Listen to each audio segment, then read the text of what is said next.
Okay, so welcome everyone to the 8th part of Bhakti Basics.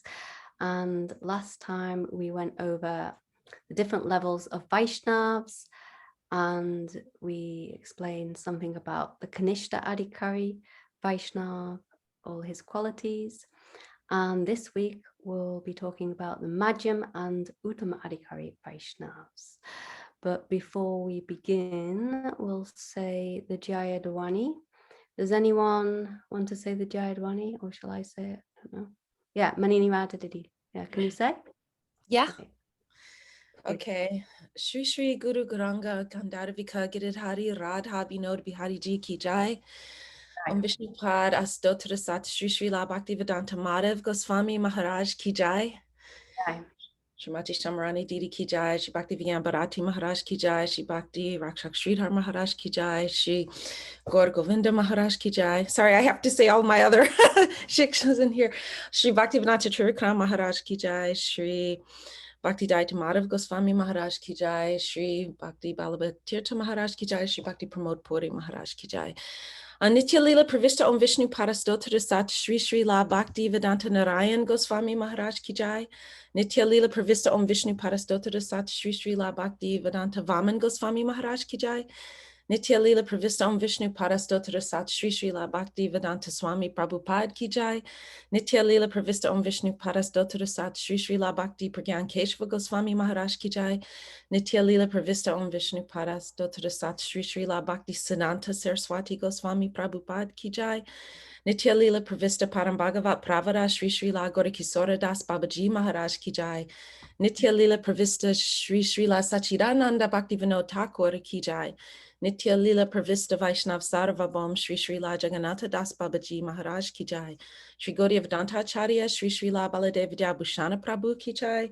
Shri La Vishwanatha Chakravarti Thakura Ki Jai. Shri La Narottam Srinivas Shamananda Prabhu Traya Ki Jai. Shri La Vishwanath Shri La Krishna Das Kaviraj Goswami Prabhu Ki Jai. Shri Rupa Sanatan Bhatta Raghunatha, Shri Jiva Gopal Bhatta Das Raghunatha Sad Goswami Prabhu Ki Jai. Shri Swarup Damodar Raya Ramanandari Shri Gaura Parsara Vrinda Ki Jai Nam Acharya Shri Lahari Das Thakur Ki Jai. Prema Sekahu Shri Krishna Chaitanya Prabhu Nityananda Shri Advaita Gadadhar Shri Vasadi Gaura Bhakta Vrinda Ki Jai. Shri Antardvip Mayapur Shri Mantadvip Godrumadvip Majadvip Koladvip Ratudvipa Janudvipa Modradrumadvip Rudravip Patmaka Shri Navadvip Dam Ki Jai. Shri Shri Radha Krishna Gopa Gopi Go Govardhan Dvarasavanatmaka Shri Vraj Mandala Ki Jai. Shri Radha Kund Shama Kund Ganga Jamuna Tulasi Bhakti Devi Ki Jai. Shrimati Vrinda Devi Ki Jai. Shri Purnamasi Yogamai Ki Jai. Shri Gopishvara Mahadev Ki Jai. Shri Jagannath Baladev Subhadra Sudarshan Shakarju Ki Jai. Shri Shatra Mandala Ki Jai. Sarva Vigna Vinasakari Shri Nirasingha Dev Ki Jai. Bhakta Pravara Shri Prahalad Maharaj Ki Jai. Charidam Ki Jai. Chari Sampradaya Ki Jai. Chari Acharya Ki Jai. Akarma Raj Shri Chaitanya Mat Ki Jai. Shri Shri Keshavari Gaudiya Mat Shakamat Samuha Ki Jai. Grantaraj Shri Mad Bhagavatam Ki Jai. Shri Chaitanya Charitamrita Ki Jai. Shri all Gaudiya Vaishnav literature Ki Jai. Shri Harinam Sankirtan Ki Jai. Anatakota Vaishnava Vrinda Ki Jai. Samagata Bhakta Vrinda Ki Jai. Shri Nitai Gaur Premanandi Hari Hari Bol. Hari Hari Bol. Jai. Very nice. Thank you. All right. So, all glories to all our Rupanuga Guruvaga and to all the assembled devotees here. First, we'll begin with a bhajan by Krishna Priyadidi, if she's there. Haribol. Haribol, Dandavat pranams. All right, so today we'll do Jaya Jaya Shri Guru, and this is on page 29 of Gaudiya Giti Gucha.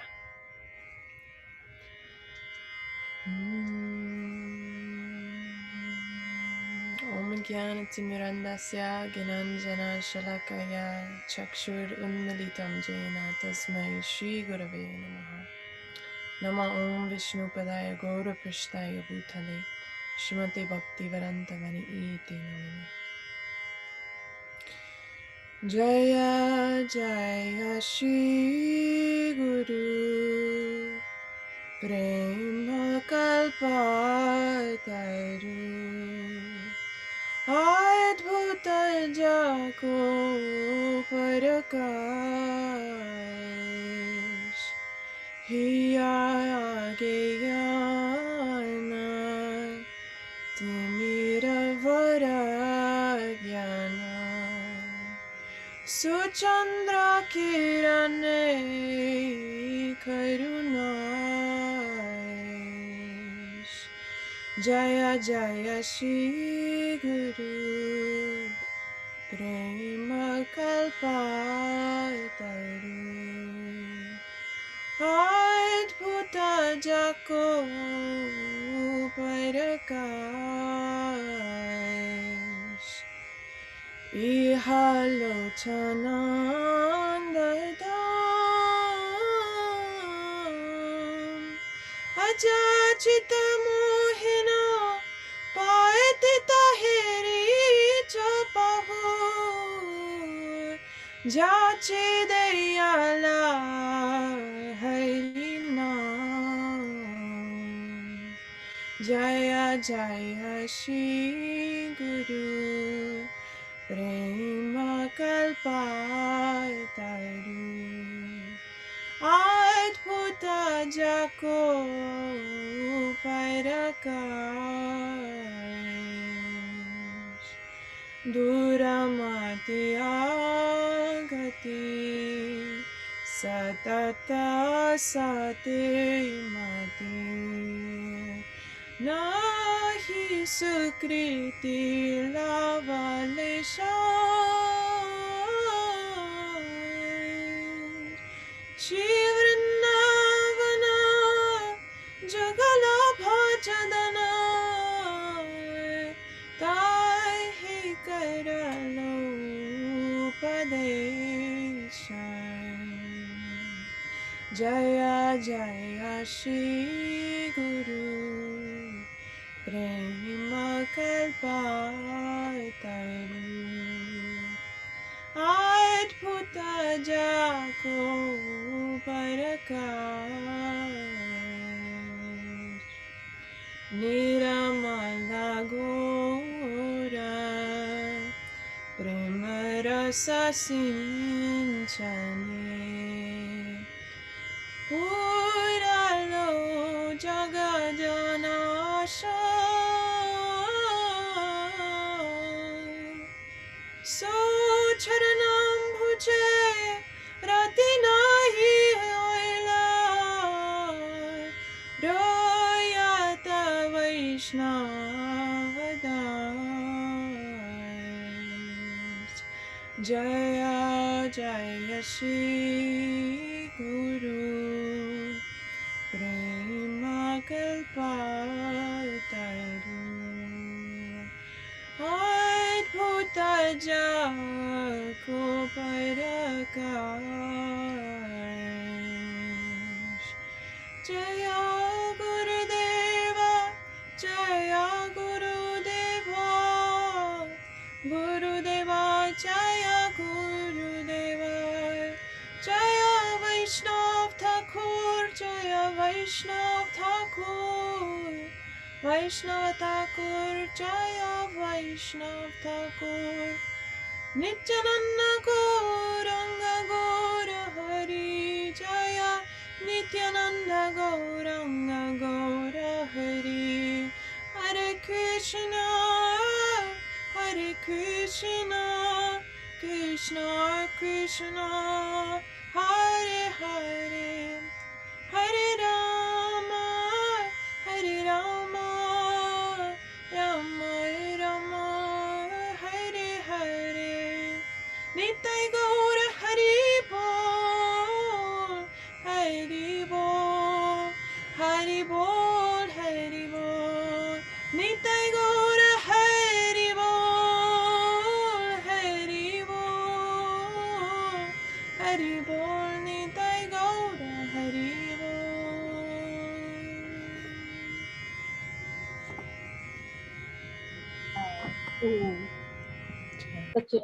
Such a beautiful bhajan, and the meaning is so sweet as well. You sung it very nicely. Thank you. All right, so we can begin. So welcome everyone. the 8th part of Bhakti Basics. Okay, Dandavat Pranams to all. So, Imaginati Mandasya Gananjana Salakaya Chakshumalitam Yena Tasmai Shri Gurve Namaha. Namo Om Vishnubhadaya Radhikaya Priyapane Shri Srimad Bhaktivedanta Narayaniti Namine Vanchakalpadrubhyascha Kripasinnavevacha Patitanam Pavanabhyo Vaishnavebhyo Namo Namaha Shyamasundara Sikanda Shekhara Smarasa Murali Manoha Vadikavasika Mam Kripa Nidhi Swapriyacharana Kinkarim Karu Tavai Vashmi Najiva Me Tvaya Vina Iti Vigdaya Radhe Tvam Naimam Javanantike Bhakja Vihina Paradalakshay Shiptas Takamaaditarangamaje Kripa Maitram Sharanam Papanam Vrinde Namaste Charanavapindam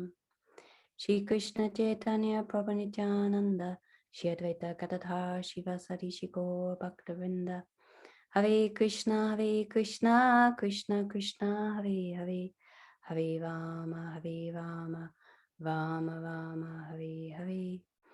So before I begin, I'd like to offer my humble, most respectful obeisances, my heart like flowers, at the dust of the lotus feet of my Gurudev, on Vishnupada Stratha Sadashishimad Bhaktivedanta Narayan Goswami Maharaj, and at the same time, I offer my unlimited respectful obeisances at the dust of the lotus feet of my Param Gurudevs Nitya Lila Bhushan Vishnupad Astata Satashishimad Bhaktivedanta Swami Maharaj Prabhupada and Nitya Lila Bhushan Vishnupad Astata Satashishimad Bhakti Bhagyan Keshava Goswami Maharaj, and to all Vaishnavs and all Vaishnavis and all assembled devotees here, I offer my Dandavat Pranams.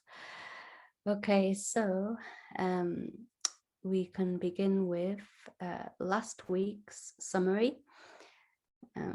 We were discussing the qualities, especially of a Kanesha Adikari Vaishnav, and before that, we introduced this subject of the different levels of Vaishnavs, Kanesha, Majim, and Uttama Adhikari Vaisnavas, and why we should even identify a Vaishnav.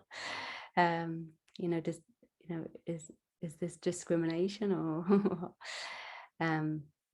but actually no, it's very important, and maybe we can call on Shamli Didi to give a brief summary of maybe the first half, and then maybe Manini Radha Didi can explain about Kanesha Adikari as well after that.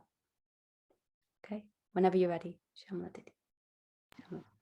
Thank you, Charu Chandrika, for calling on me so I can give a little bit of service, and all glories to Guru and Gauranga. In this, you're talking about the 3 levels of Vaishnavs, identifying them and how to approach them and honor them. So the Kanishtha is the Neophyte Devotee, or the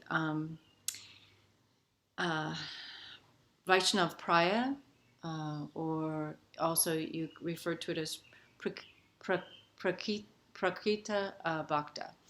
And so they're resembling a devotee. They're not completely, they're following, they're attempting to,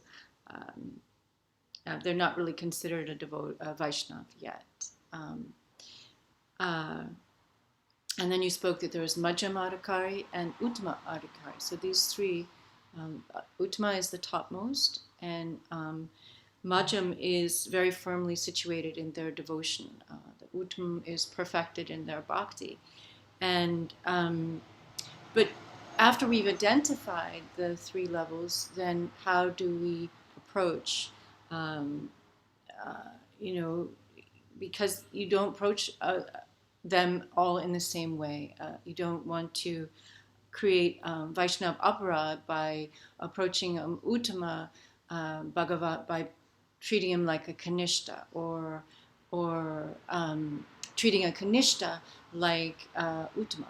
So we have to learn how to discern where one is at. And in our last classes, we learned that it's not by outward appearance. So what are the qualifications that we can trust? And that is faith, Shraddha, the realization of Shastra, scripture, and the advancement in chanting. And then the attachment to Sri Krishna and the love. So that the Kanishta Adhikari is, there are two definitions that you gave, and one is that they're very pliable, and they're very, because they're not fixed yet, so they're open, and they gradually can become the topmost devotee by, through the process of chanting, hearing, and remembering the Lord. And then but there also is another definition that you gave, which was from the Srimad Bhagavatam, which talks about the devotee who's very fixed in, the Kanishta devotee is very fixed in worshiping the deity, yet when he's dealings with other bhaktas or other people, he doesn't treat them well or equally, like he doesn't see, as an Uttama would see, that Krishna is in the hearts of everyone and treat them like that. So we're seeing that it's in the process. So the process of becoming a Kanishta, moving from a Kanishta to a Majim Adhikari is the next step. And I will turn that over to maybe Manini. I'd like to take it. I didn't change my name on here. I have to change it to my actual name. Sorry about that. I will do that after I speak. But okay.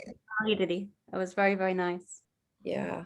Yes, you covered more because I didn't hear the whole lecture. So thank you for mentioning those two definitions. I know in terms of a Kanishta, in terms of chanting Harinam, in terms of that level of advancement, it is said here that whoever chants the name of Krishna, whoever can chant Shuddha Nam just once is worshipable and is the topmost human being. But when we're at the Kanishta stage, we often struggle to chant and to do that. And according to Attachment and Love, it says, a devotee who faithfully engages in the worship of the deity in the temple but does not behave properly. This is what Shamali Didi was saying. They're a Prakrita Bhakta, or materialistic devotee, and are in a very low position. So I don't know if I'm covering enough, but that's what I have in the notes. Haribol. Did you add anything, Shamali Didi, to what she said?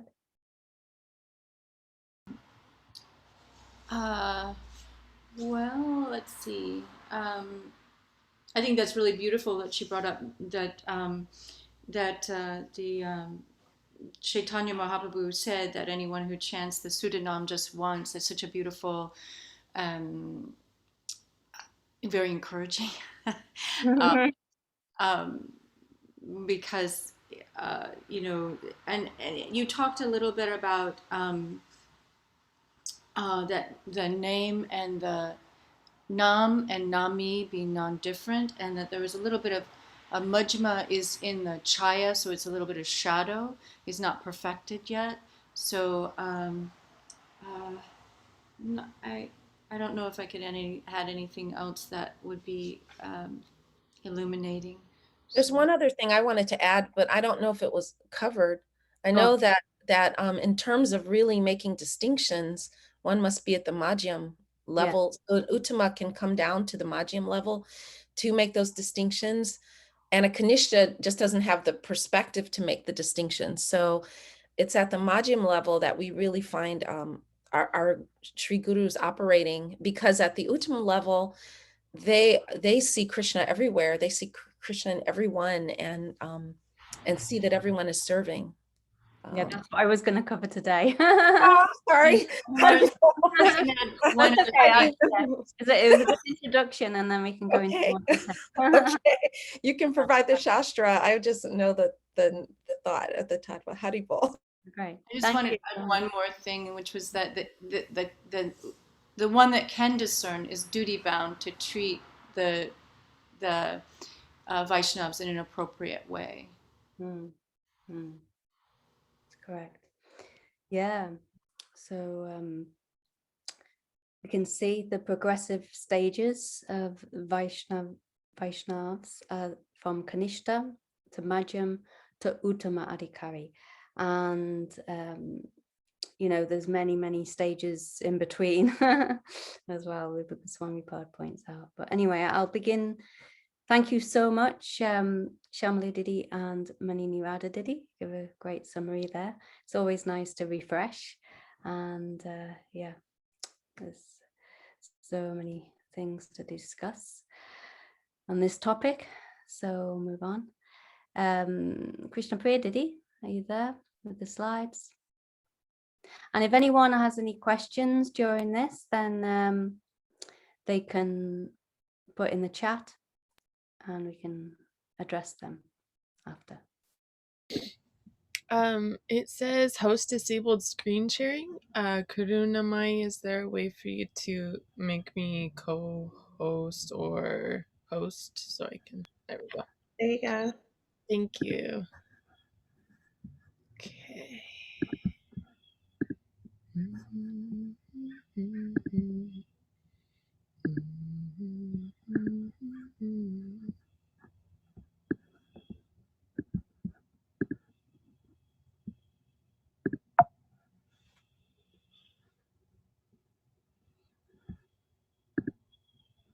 Oops. Sorry, 1 second.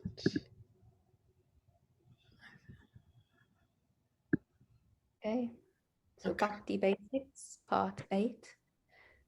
Just screen.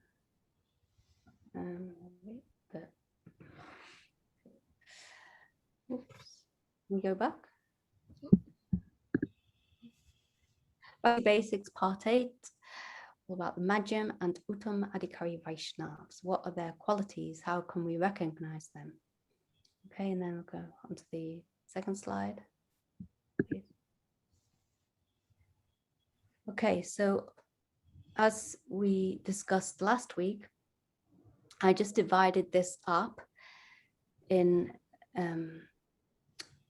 different categories. Firstly, according to Shraddha and realization of Shastra, or scriptures.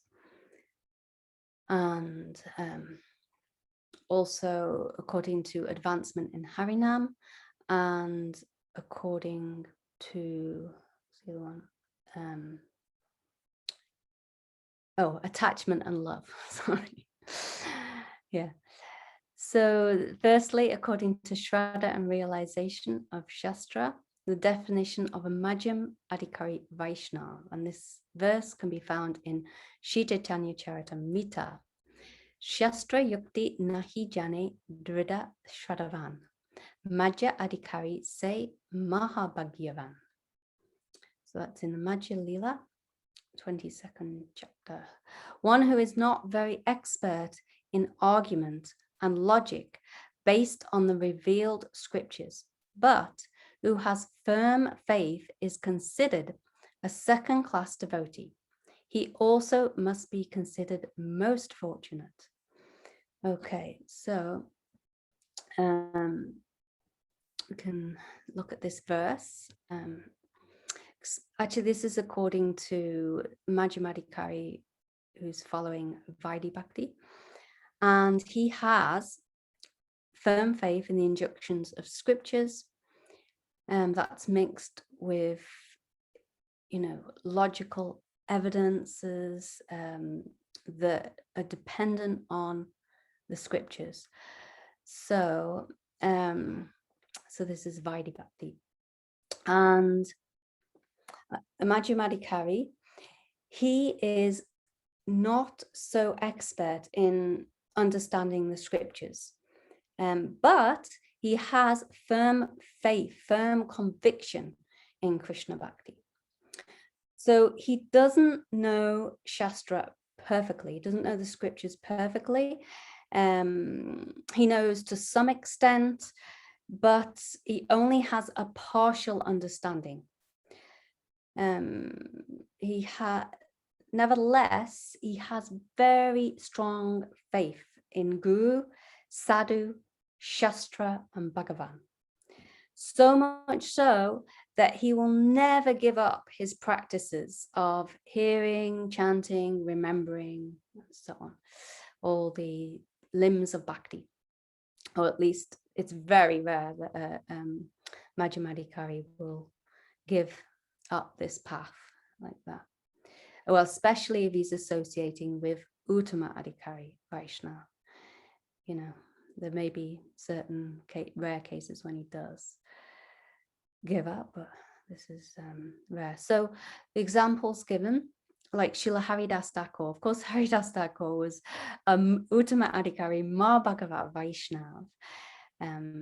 No doubt, he's an eternal associate of Sri Chaitanya Mahaprabhu.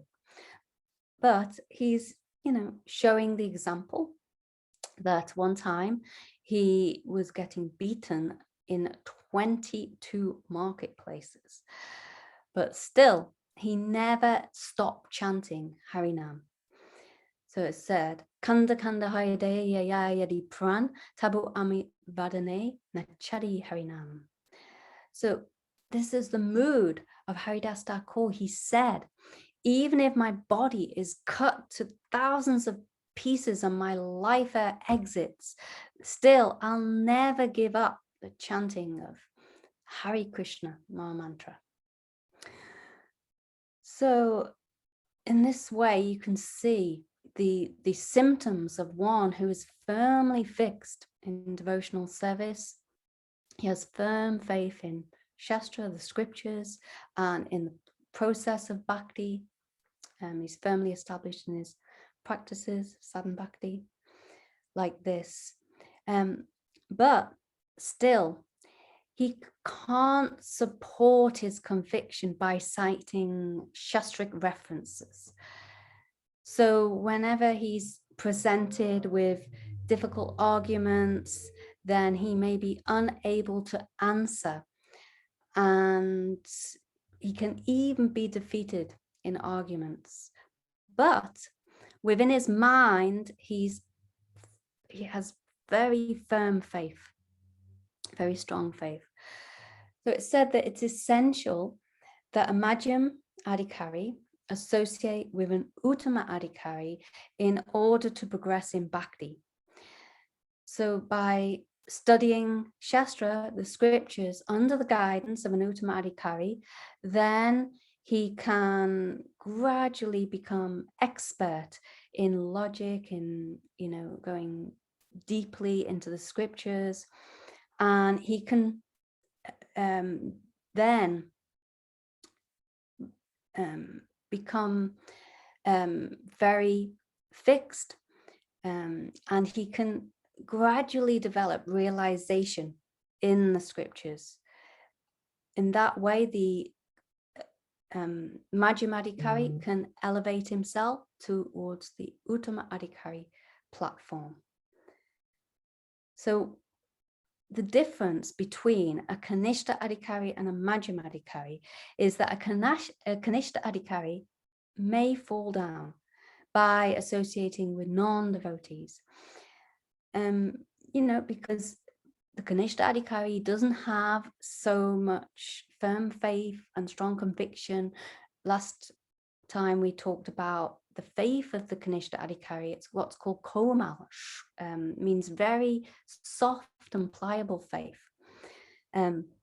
Therefore, he can easily become derailed, my guru used to say.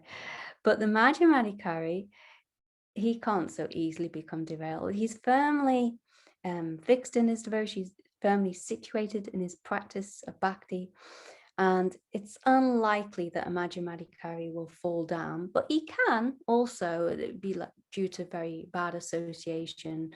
If he's not associating with Uttama Adhikari Vaishnava, he's associating with lower level devotees, or even non-devotees, or he's committing aparad, especially if he commits Vaishnav aparad, then he can fall down, but it's unlikely. But there's no possibility that an Uttama Adhikari will ever fall down. Even if he's mixing with lower class devotees or non-devotees, then still he'll never ever be derailed. So we can go on to the next slide. So this is according to Advancement in Chanting Harinam.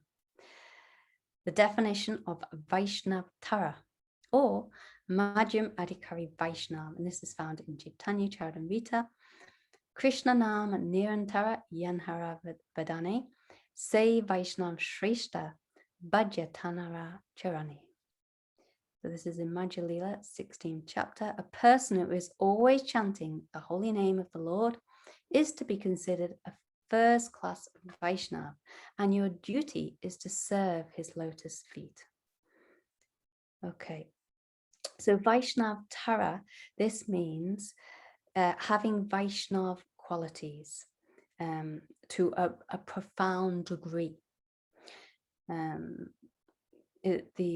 Kanesha Adikari, in the previous session when we were describing one who's just Vaishnav, then this is just having the qualities of Vaishnav. But Vaishnav Tara, this is having a profound degree of qualities of a Vaishnav.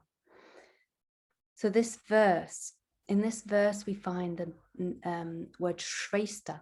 Shrestha generally means best, topmost, like this. But still, this doesn't refer to the Uttama Adhikari. So in this specific connection, it refers to those who are initiated, who are Majim Adhikari. That means the intermediate level of the Majim Adhikari. Or Vaishnavs who are Uttama Majim, which means the topmost level of the Majim Adhikari Vaishnav. So they've given up all varieties of offenses, and they're always chanting and remembering Krishna's holy names in their specific relationship with him. So where does this verse come? This verse comes in Chaitanya Charitamrita, when the Kulinagram Basis, the devotees from Kulinagram, one village, they approached Sri Chaitanya Mahaprabhu and inquired from him. So as in the previous year, one of the inhabitants of Kulinagram requested Mahaprabhu, please kindly tell me what is my duty and how should I execute it. So he said, please let me know who is actually a Vaishnav and what are his symptoms. So the second year, where this verse comes, Mahaprabhu advised, one who's continuously and incessantly chanting Harinam is a Majim Adhikari Vaishnav, or Vaishnav Tara, and he possesses Vaishnav qualities to a profound degree. Therefore, you should offer all respects and engage yourself in his service. So we can look at the previous year, the first year, Mahaprabhu had told the Kulinagram Basis that one should give respects to Vaishnav who even once chants the holy name. That means Sudha Nam, the pure holy name. And in the second year, this year, he's told them to serve the Vaishnavs. bhaja in this verse, it means to serve. So the first year he said to offer respects, the second year he said to serve, because different levels of Vaishnavas. So Gurudev, he said, there are some differences between the Vaishnavas who should be only honored and those who should be served. But those who don't have high class association, they can't understand the differences. On one hand, these differences seem very subtle, but on the other hand, there's like a difference between the earth and the sky, very great difference.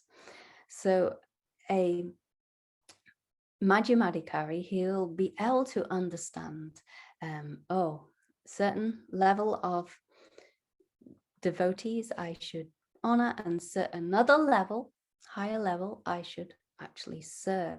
But Kanesha Adikari won't understand these subtle differences. So Nirantara, this word comes in this verse. What does it mean? A Nirantara Vaishnav is one who continuously chants and remembers Krishna 24 hours a day. You know, this verse comes Tannama Rupa Charitatu Sakirtananu. This is in Shri Upadeshamrita by Srila Rupa Goswami. And there he's advising that one should chant the holy names, remember the Lord 24 hours a day, non-stop. So a Majim Adhikari Vaishnav, he's able to do that. So Nirantara, it means without any interruption. And it applies to one like Srila Haridas Thakur, who is continually chanting day and night. And of course, without any offense. So as you can imagine, it's not so easy to chant the holy names day and night like that continuously. And only one who is Trinada Pi Sanishana Tora Pisha Hishana Amani Namanadina,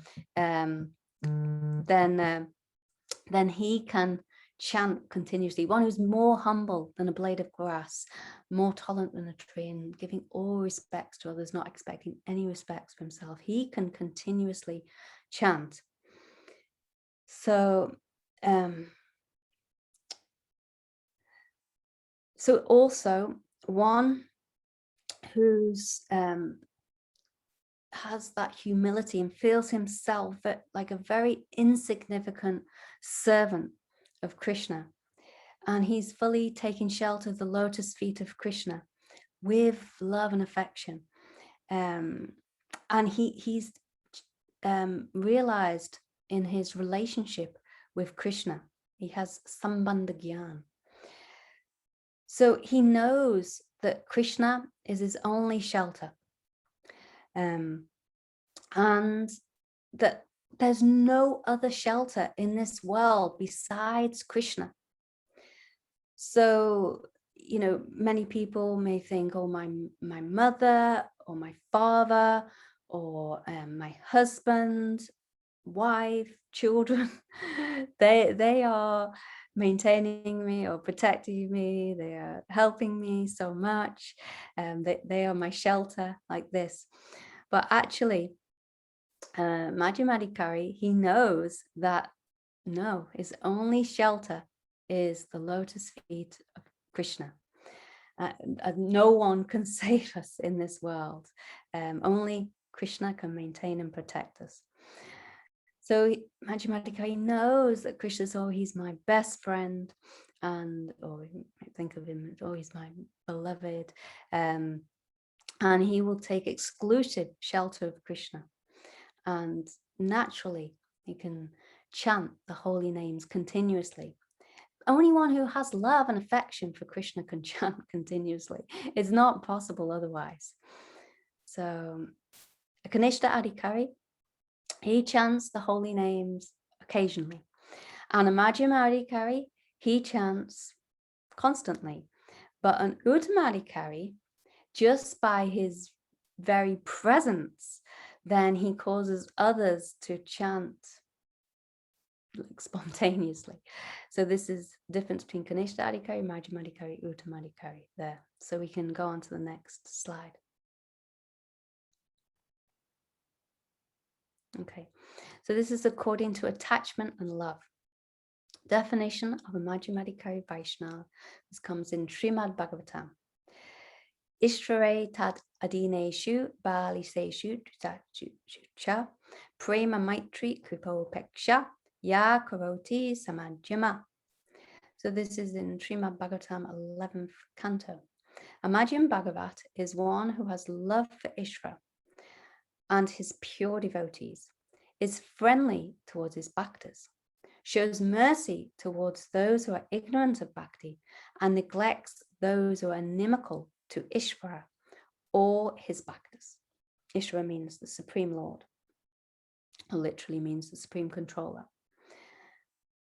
So this is there's a lot in this verse, and we'll try to, go through it gradually.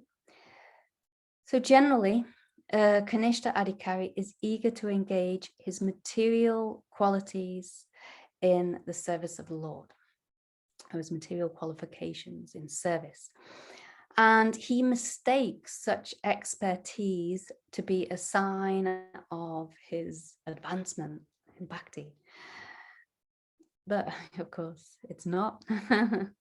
Like it might be that a Kanesha Adhikari has some talent, in art or in music ability like this, and he engages that. He dovetails that in the service of the Lord. And he thinks, oh, I'm so advanced, because I'm so expert like this. But no, this is not a sign of advancement. So he mistakes his material expertise to be a sign of advancement.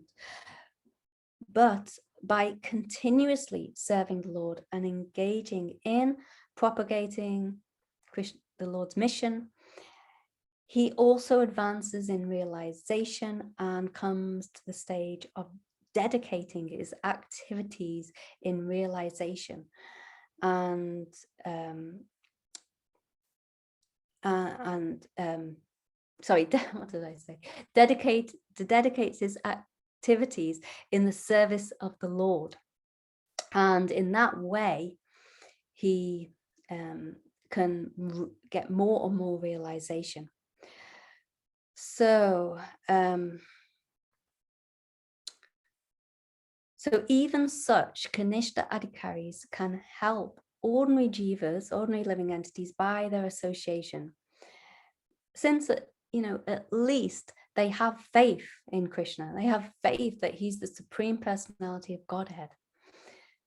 So due to this faith, then he gradually avoids those who are inimical to the Lord. And as a Kanesha Adhikari, he gradually becomes more attracted to making friendship with other devotees. Then he begins to gradually rise to the Majim Adhikari stage, the intermediate stage of Bhakti. And he becomes Majim Adhikari. So this is the way in which a Kanesha Adhikari can elevate himself to the Majim Adhikari platform. So here, this is explaining the qualities of Majim Adhikari.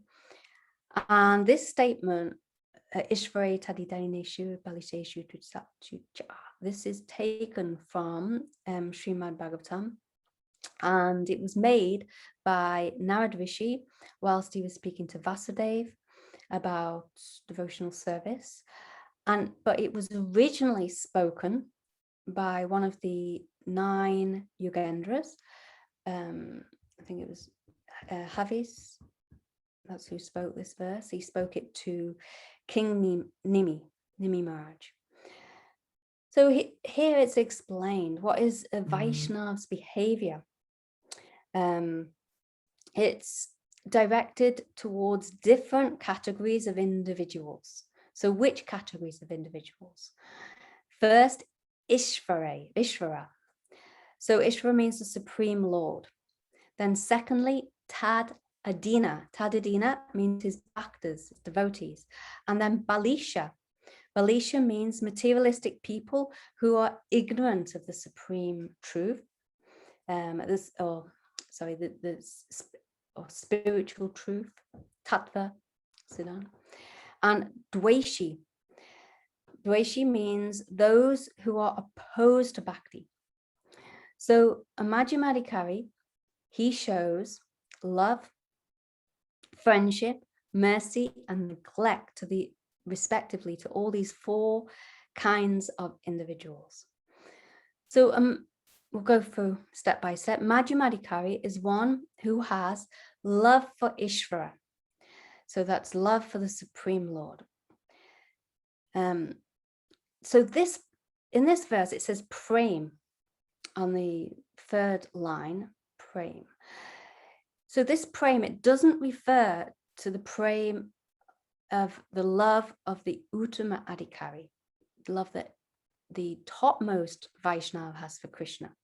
It refers to the Sudha Bhaktas or pure devotees that is described in Bhakti Rasamrita Sindhu by Srila Rupa Goswami.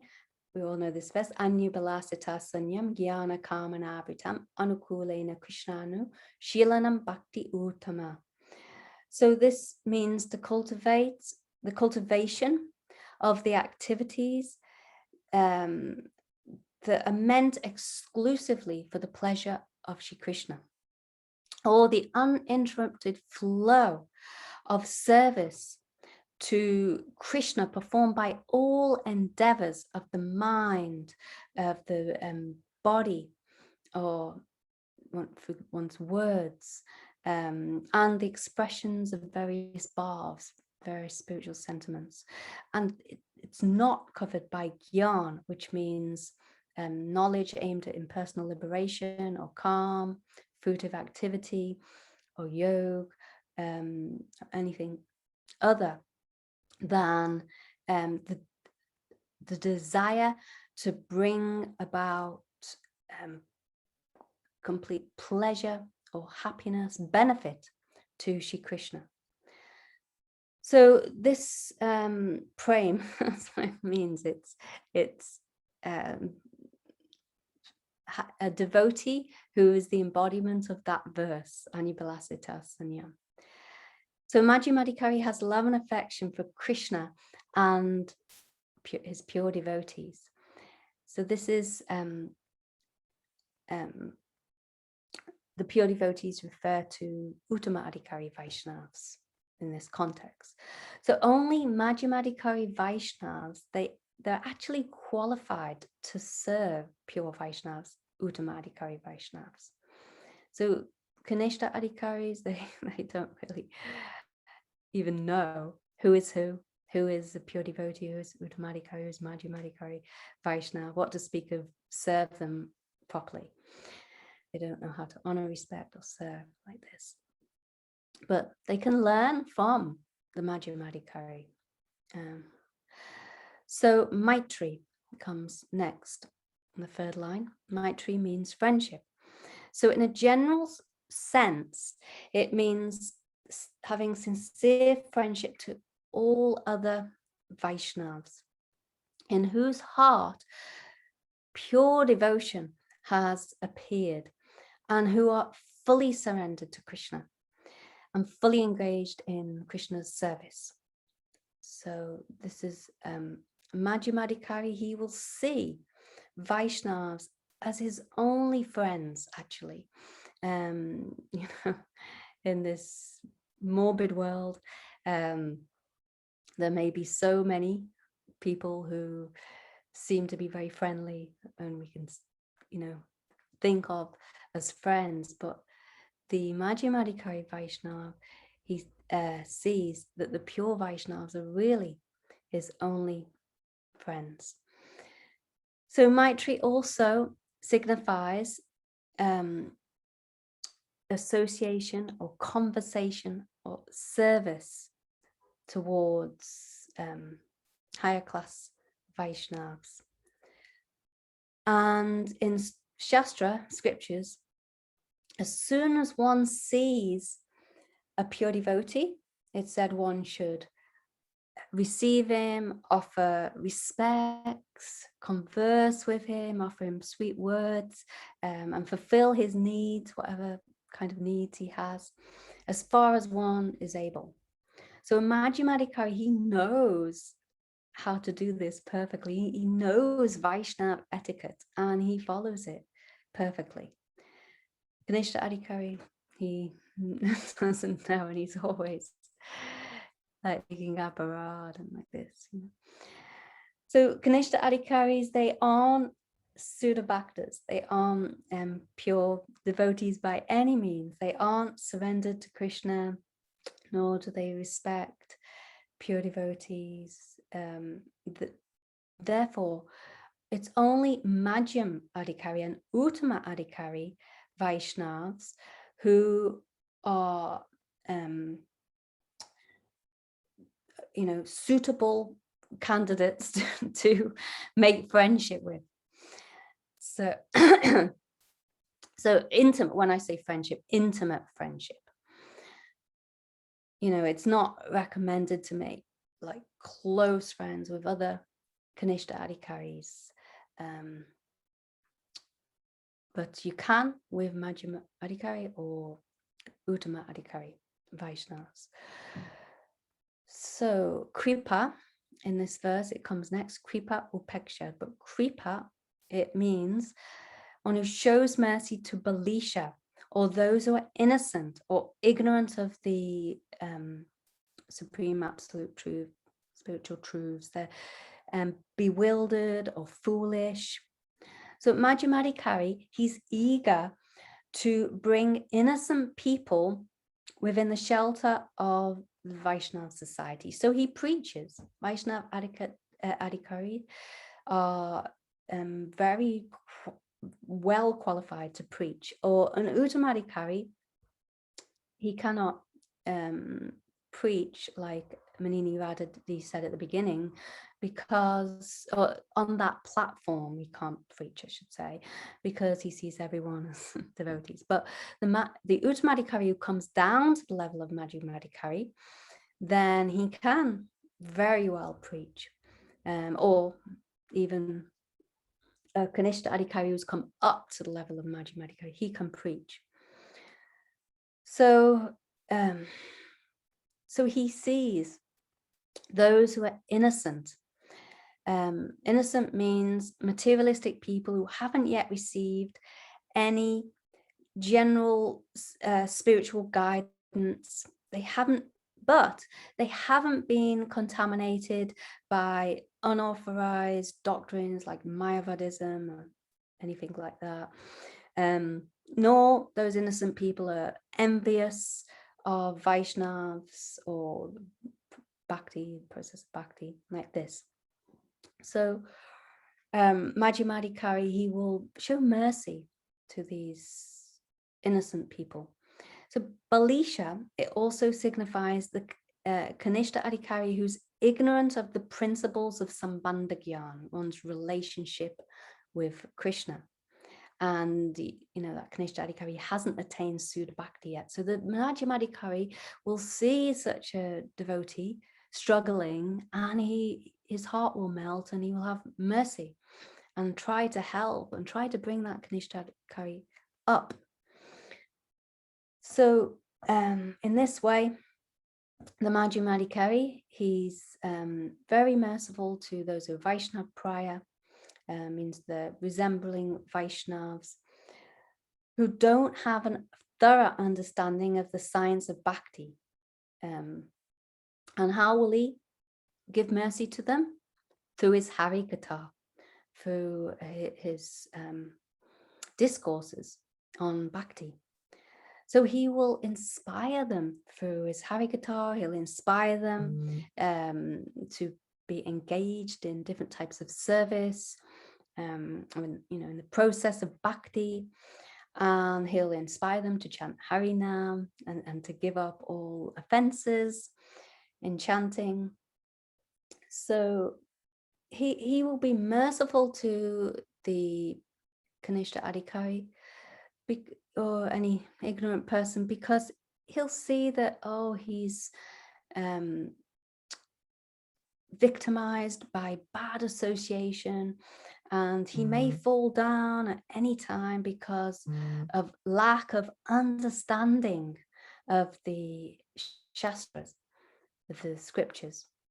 So Majim Adhikari, he's always looking out for the Kanesha Adhikari devotees, or, those who are innocent, protecting them from bad association. So then upeksha, what does upeksha mean? Upeksha means he neglects those who have dvesh. Dvesh means enmity, hatred like this, or envy, which obviously is opposed to love, quite opposite in nature. So, of course, the Supreme Lord is our only object of love, and dvesh is the complete opposite of that. So there's five types of dvesh. What are they? One is absence of faith. Firstly, absence of faith. Secondly is a belief that Ishvara means the Supreme Lord, Supreme Controller, is just a natural potency that brings about karma, means the results of all activities. Then thirdly, it's the belief that Ishvara has no particular form. And 4 is the belief that the jivas are not eternally subordinate to the Lord. And 5th is the absence of mercy. So these are the 5 types of dvesh. We won't go into too much detail about that, but interesting to know. These are all these things explained in Jaiva Dharma. So there's 5 types of enmity that generally coexist with actually attachment to material enjoyment. So if one has material enjoyment, these 5 types of enmity will generally come along with that. So Majim Adhikari will neglect those who are envious or inimical to Krishna or the Vaishnavs through most appropriate use of indifference or tolerance. Or he'll completely avoid them. So one may think, well, wow, this is not very nice. Why would he neglect, or why would he avoid anyone? Isn't that like a lack of mercy? No. Actually, this is very fitting mercy to those who are envious, as he sees they are ignorant or they lack spiritual knowledge, and he deals with them in such a way that they won't make aparad, they won't make offense, and then be caused to go further away from Krishna, or become more opposed to bhakti, devotional service.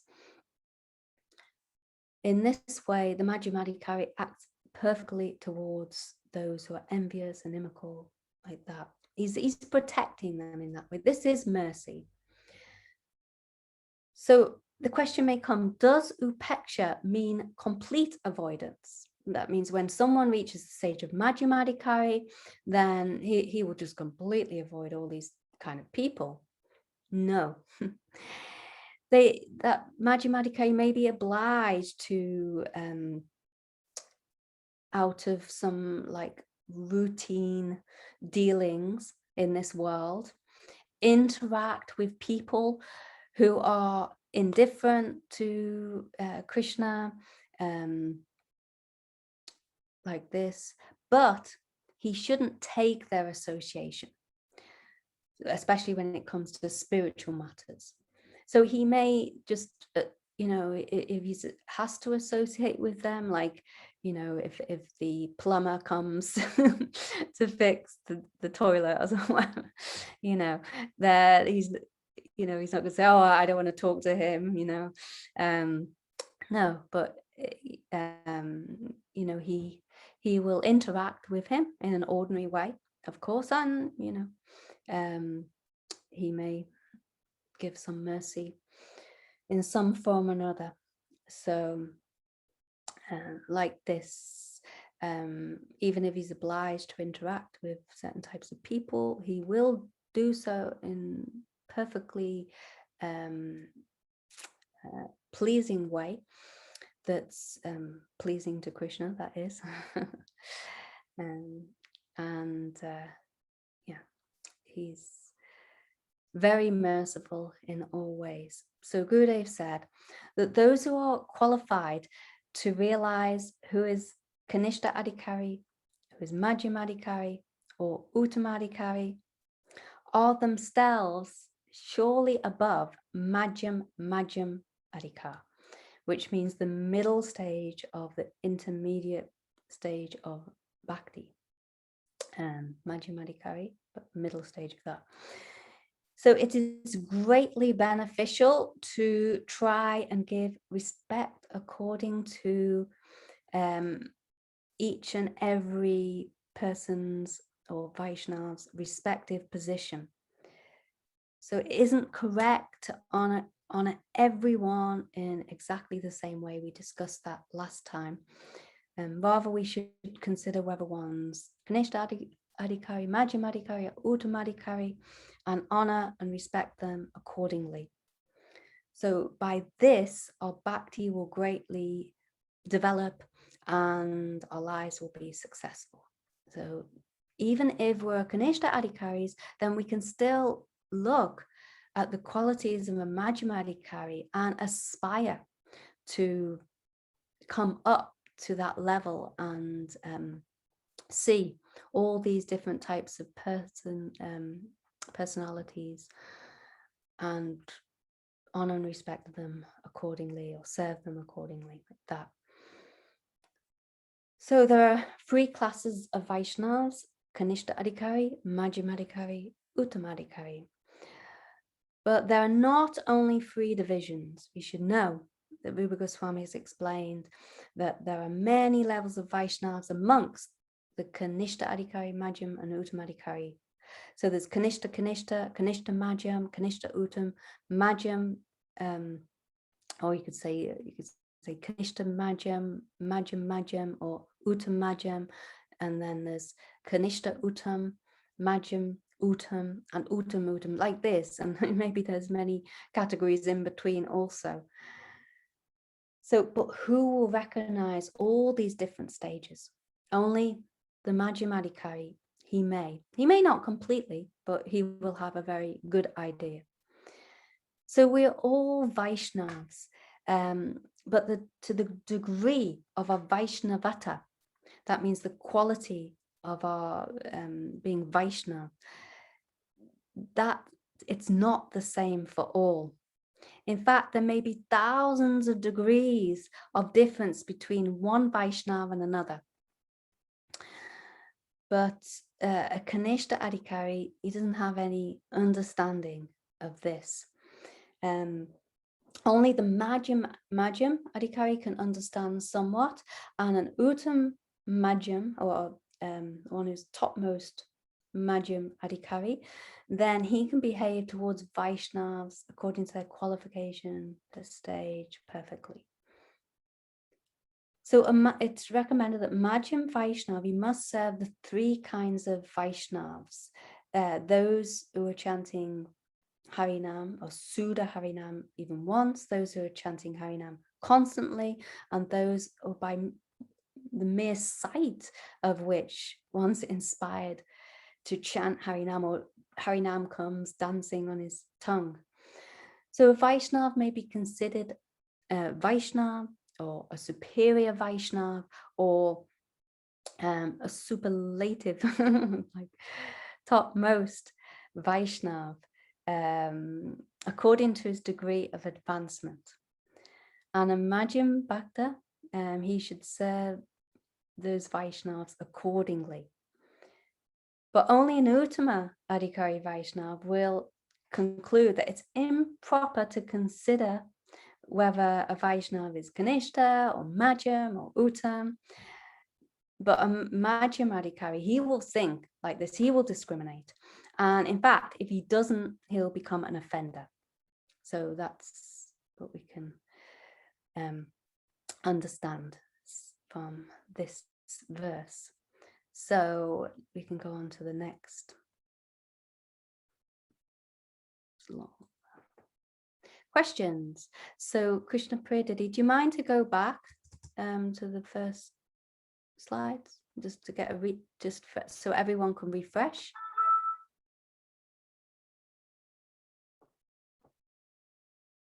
Okay, according to Shraddha and Realization Shastra, this is the definition of Majim Adhikari Vaishnava. Shastra Shraddha.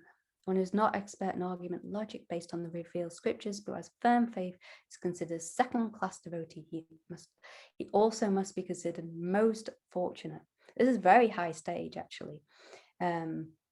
So, if we can at least come to the level of Majim Adhikari in this life, we'll be considered most fortunate. And then we can go on to the next slide. According to Advancement in Chanting Harinam, this is the definition of Vaishnav Tara or Majim Adhikari Vaishnav. A person who is always chanting the holy name of the Lord is to be considered a first-class Vaishnav, and your duty is to serve his lotus feet. So first class here doesn't mean topmost, as I explained. Shraddha doesn't mean topmost like Uttama Adhikari, but it means, first class is in Madhyama Adhikari Vaishnava. Okay. And then the next slide. According to Attachment and Love, definition of a Madhyama Adhikari Vaishnava in Srimad Bhagavatam. Ishvare Tadidineshu Balisheshu. A Majim Bhagavat is one who has love for Ishvara and his pure devotees, is friendly towards his bhaktas, shows mercy towards those who are ignorant of bhakti, and neglects those who are inimical to Ishvara or his bhaktas. Okay, so we're now the point of questions. I know I saw there was some questions in the chat. So if that, I didn't even see who was asking the questions, but do you mind if we just save those questions till the end? Because it's just a lot easier to do that. But definitely I'll address the questions at the end. So now for the questions from Kunamai Didi. Hare Krishna. Okay, the first question is, what is the definition of a Madhyam Adhikari in accordance to Shraddha and Realization? And if you'd like to answer, please just raise your hand.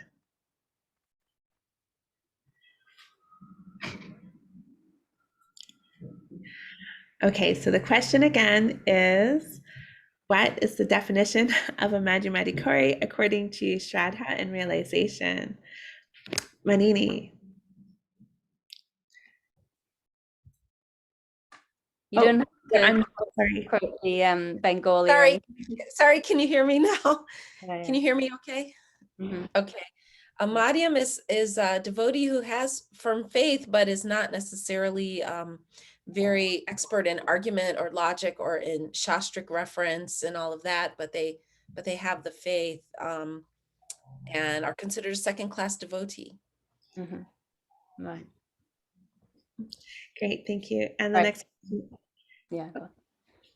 The next question is, what is the definition of a Majim Adhikari in accordance with chanting? Maribel.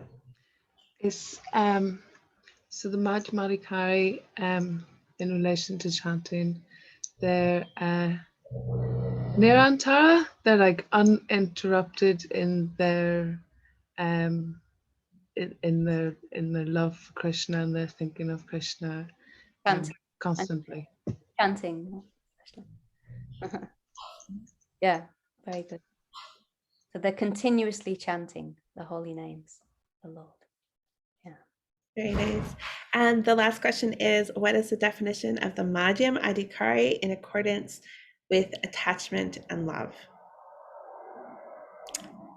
Manini. So according to Attachment and Love, a Madhyama Adhikari is very discerning in that he will be affectionate and helpful and favorable to, and show mercy toward those who are on a lower platform, and will offer respect to those who are on a higher platform, and will neglect those who are inimical to Bhakti. Yes, yeah. Very good. Good. And that's all the questions. Brilliant. Okay, so we can move And they on. do that.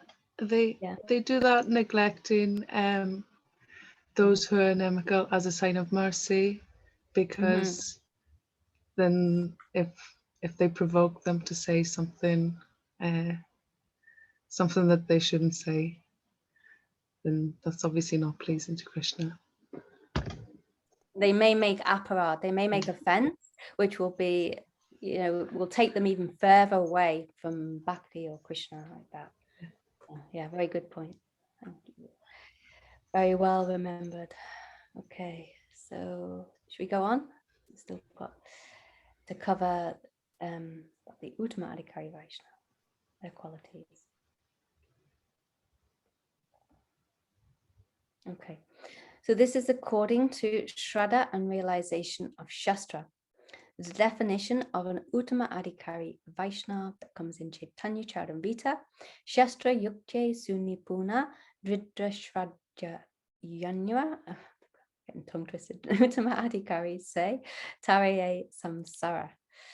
So one who is expert in logic, argument, and the revealed scriptures, and who has firm faith in Krishna is classified as a topmost devotee. He can deliver the whole world. Wow. So, so this is a definition of first class Vaishnav. He has firm conviction in the revealed scriptures and is expert in arguing according to the scriptures, and he's firmly convinced of the science of Bhakti. He has no doubts whatsoever.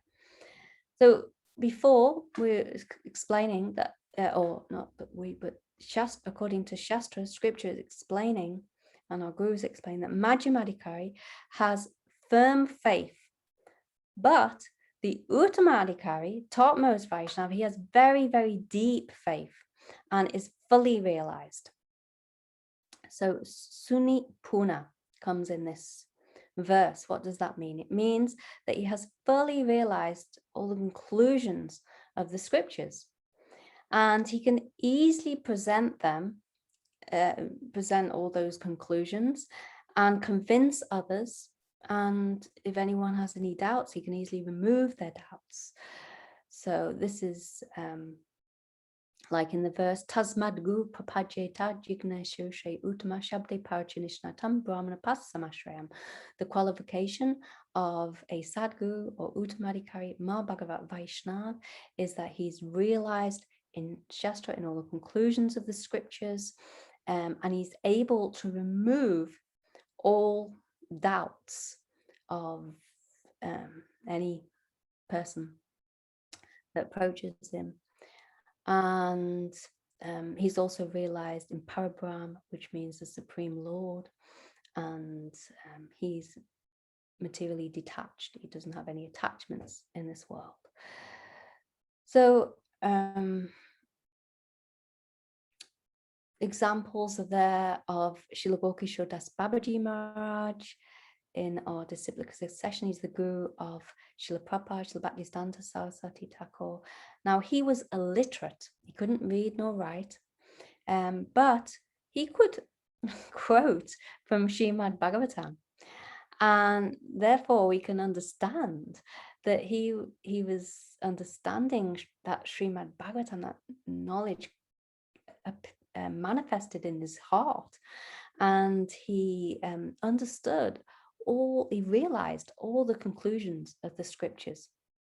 And also Srila Jagannath Das Babaji Maharaj, he of course is known as Uttama Adhikari Bhagavat Vaishnav, and it said that one time there were some disciples of Srila Jagannath Das Babaji Maharaj, and they complained to Srila Bhaktivinoda Thakur that, you know, they were grihastas, they'd left their home, the family members, jobs, or possessions, everything they'd given up.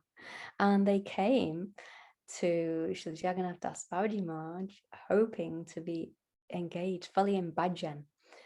But what did he do? He engaged them in growing flowers and vegetables, like so they could play to Bhaktivinoda Thakur. We've given up our home to learn about bhajan from Babaji Maharaj, but instead he's instructed us to serve Bhagavan by growing flowers and vegetables. So he's not teaching us about Astakaliya Leela bhajan at all. So what is this? You know, they couldn't understand, they couldn't reconcile. But Jagannath Das Babaji Maharaj, he could see their hearts, he could see their adhikar, their qualification completely. And he could understand exactly what they needed in order to progress in their bhakti. So, you know, someone's not on that level to perform such deep bhajan, then gradually they have to be engaged in order to get some sukriti, and when they build their sukriti, then gradually they can get more and more impressions to enter into bhajan fully. So Uttama Adhikari, he has perfect vision. There's no fault ever in his vision. He never makes any mistakes. You know, maybe Majim Adikari, he can make some mistakes, and certainly a Kanesha Adikari is always making mistakes. But Uttama Adhikari, he's perfectly qualified to guide devotees. He'll come down to the Majim Adhikari platform in order to do so, but he has complete realization. So we can go on to the next slide, I think. So this is, according to Advancement in Chanting Harinam, the definition of a Vaishnav Tama or Uttama Adhikari Vaishnav that's there in Chaitanya Charitamrita. Yanhara Dashane Mukhe Aise Krishna Nam Tanhare Janiha Tumi Vaishnava Pradhan. So this is in Chaitanya Charitamrita Majim Leela. So Sri Chaitanya Mahaprabhu said, a first-class Vaishnav is he whose very presence makes others chant the holy name of Krishna. So, Uttama Adhikari is that person by whose sight Krishna Nam, the holy name of Krishna, is automatically awakened in his heart. Just like Srila Haridas Thakur. So many people saw him and they were spontaneously and automatically inspired to chant the Hare Krishna mantra. So automatically upon seeing the Hare Krishna, Krishna Krishna, Hare Hare, Hare Rama, Rama Rama, Hare Hare. So even Muslims, upon seeing Srila Haridas Thakur, they would chant the holy names. And even a prostitute who came to him to make him fall down, she wanted to allure him, then she herself was allured to giving up all materialistic tendencies and her material life, material objects of sense gratification, and she dedicated herself to Krishna and to chanting the holy name continuously. So just like him, she was chanting 3 lakhs Harinam. So this is the influence of a Maha Bhagavat Vaishnav, like Srila Haridas Thakur. And he can transform even the most fallen conditioned souls to becoming pure devotees, like that prostitute. She became a pure devotee. So, and also an Uttama Adhikari, just by placing their hands on someone's head and giving them blessings, then immediately they can become a pure devotee themselves, practically speaking.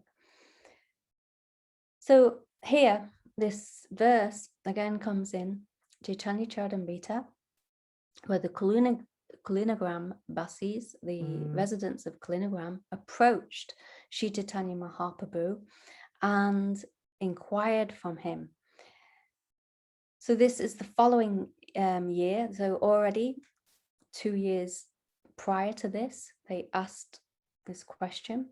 And now they were asking the same question to Mahaprabhu, who is a Vaishnav actually. But why are they asking the same question again? It's not that the Kalinagram Basis were foolish for asking the same question each and every year. Actually, they were exalted Vaishnavas, and that's why they were asking. It was for the benefit of all ordinary devotees. So hearing this question, this third year, then Mahaprabhu again taught about the different types of Vaishnavas, different levels of Vaishnavas. So in the first year, Mahaprabhu had given a general answer. But now, in the second year, he gave a bit more. In this third year, he's telling more specifically. So actually, what does it mean to chant the holy names? It means, like we said before, chanting the pure holy names, Sudhanam. So previously, it was explained that one who's chanting the pure holy name even once is eligible to be described as a Vaishnav, as having Vaishnav qualities. So the Kanesha Adikaris, they chant Harinam, but they're chanting on the level of Namaparad, or maybe Nambas, the shadow of the holy name, but they're not chanting the pure holy names. So actually, in this sense, Chaitanya Mahaprabhu, he wasn't referring to a Kanesha Adikari devotee in the first year, but one who's entering the level of Majim Adikari at least.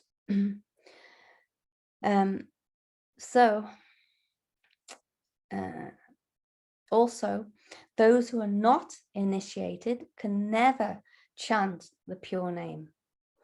Rather, they will always chant offensively. So very important to take initiation, and take initiation obviously from a pure devotee, possible like this. So Mahaprabhu, he said, this verse, a first-class Vaishnava is he whose very presence makes others chant the holy name of Krishna. So one who makes Krishna Nam come in the mouth and like dancing on the tongue merely by seeing him is Vaishnav Pradhan. That means the most exalted Vaishnava. Comes in the second line of this verse. So in the first year,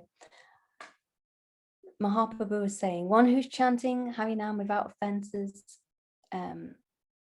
is to be considered a Vaishnava, possessing Vaishnava qualities. Second year, he said, one who's incessantly or ceaselessly chanting Harinam, that means Sudha Harinam, without offense is Vaishnava Tara, or a superior Vaishnava, possessing Vaishnava qualities to a profound degree.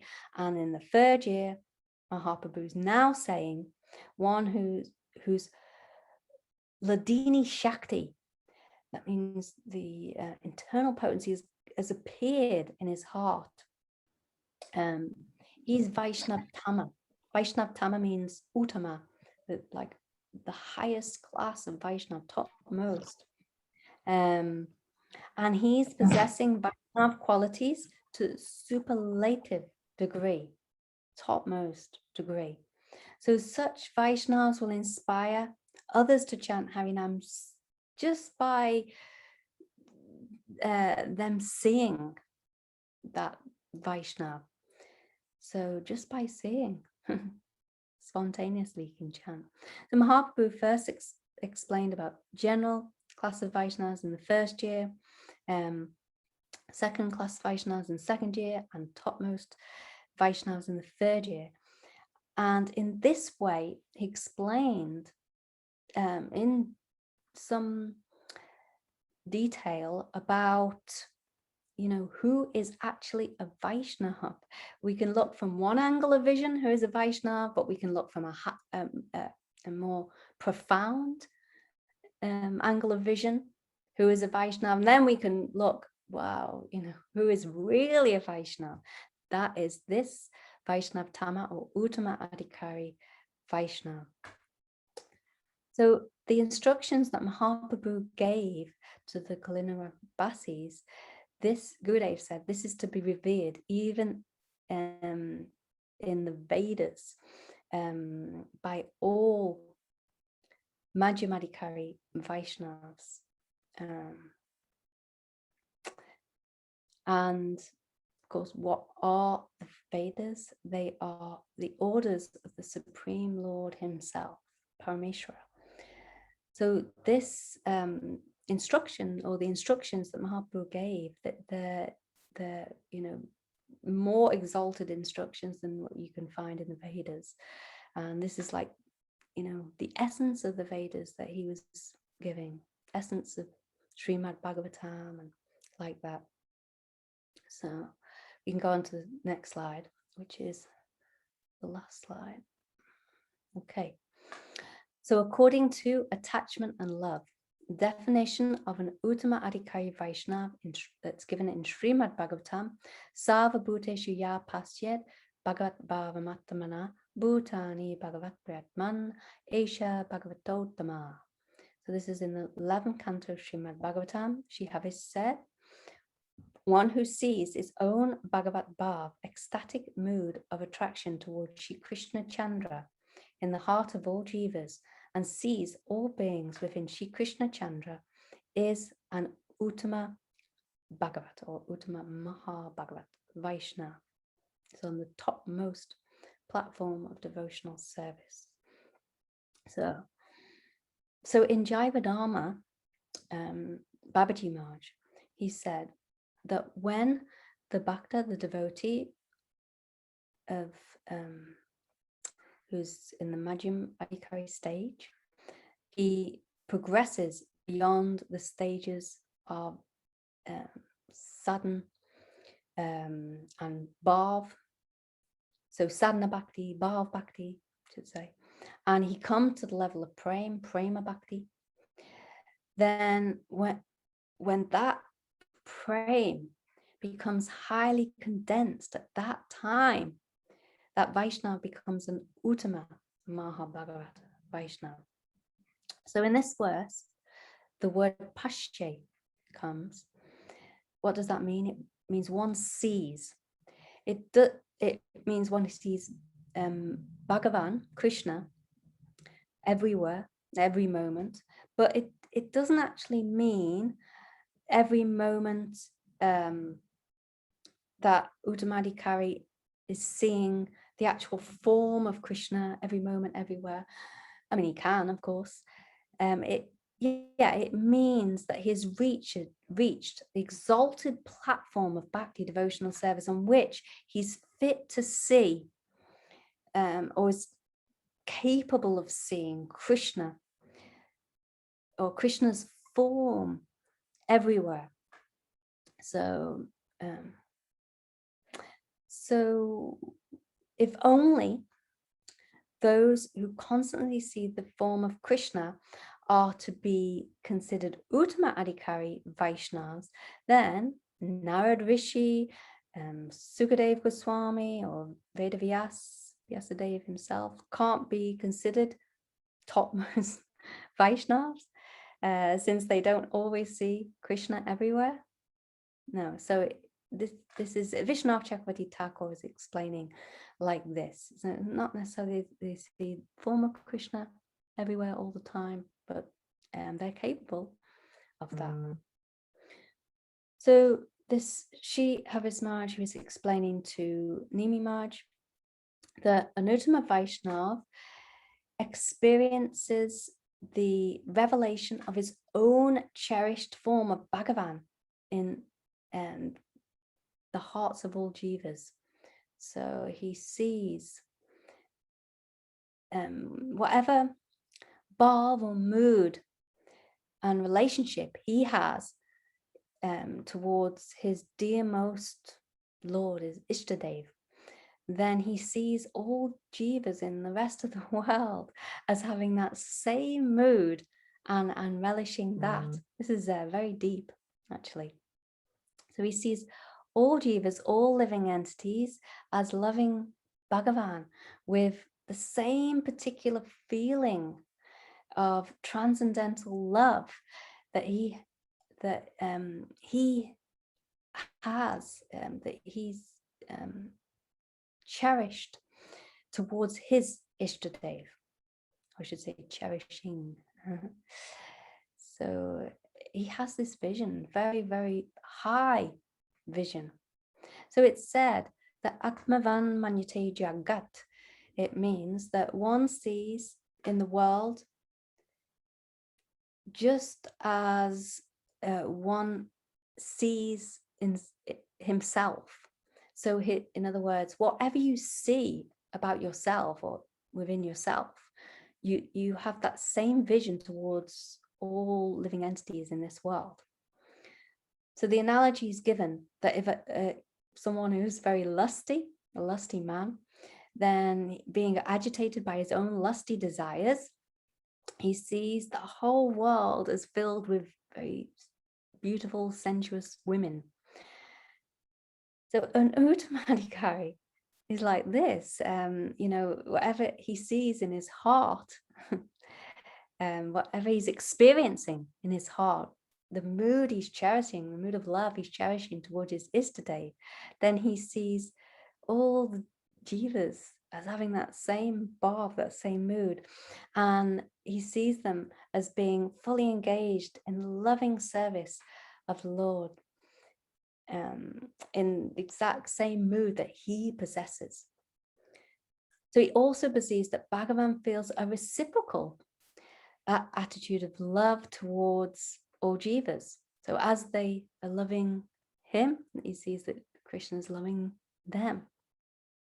So other moods may arise in his heart from time to time, according to different circumstances, but they are all transformations of prema, the love he has in his heart. And the examples given of Sukadeva Goswami, he's a Uttama Vaishnava, but in Srimad Bhagavatam, he describes Kamsa as Bhoja Pamsho, as a disgrace to the Bhoja dynasty. So one may read that and think, wow, he's not really seeing, Kamsa with that mood of love like he has. So why is he describing him like this? A disgrace to the Bhoja dynasty. Although it seems that these words were spoken out of enmity towards Kamsa, they're actually a manifestation of prema, of love that Sukadeva Goswami had towards Krishna. So when one has that topmost love, then he's entering a mood of Lord's pastimes. He's experiencing directly the Lord's pastimes. And out of very intense love for the Lord, then he becomes angry towards anyone who thinks maybe offending Krishna. So this is one example. But another example, Srila Vishnu Chakriti Thakur, he gives of Srimati Radhika. So she epitomizes the vision of the Uttama Adhikari. Of course, she's completely, be above and beyond any, Kanesha, Majim, or Uttama Adhikari. But if we look at Srimati Radhika and her vision, then we can understand something about the vision of the Uttama Adhikari. That in Venu Geet, she's looking towards the Palindi ladies, the Aboriginal women in the forest. And she says, oh, Puna Pulinja Ugaya Badabjaraga. So she says, oh, Saki, oh, my dear friend, the Palindis are fully satisfied because they possess anurag, deep, loving attachment, extraordinary attachment for Sri Samasunda within their hearts. And they are seeing our dear most Krishna with transcendental calm. That means lust, but transcendental. It's arisen from within their hearts, and they're struck by the disease of love. So what are they doing? They're taking the kankam from the grass. And where's that kankam come from? It's come from Krishna's lotus feet. And Krishna has picked that up from the chest of the gopis.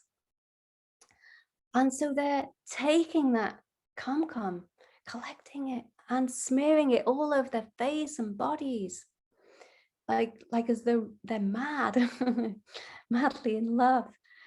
And in this way, they are alleviating their anguish in calm, in transcendental lust, love. So Srimati Radhika has this vision.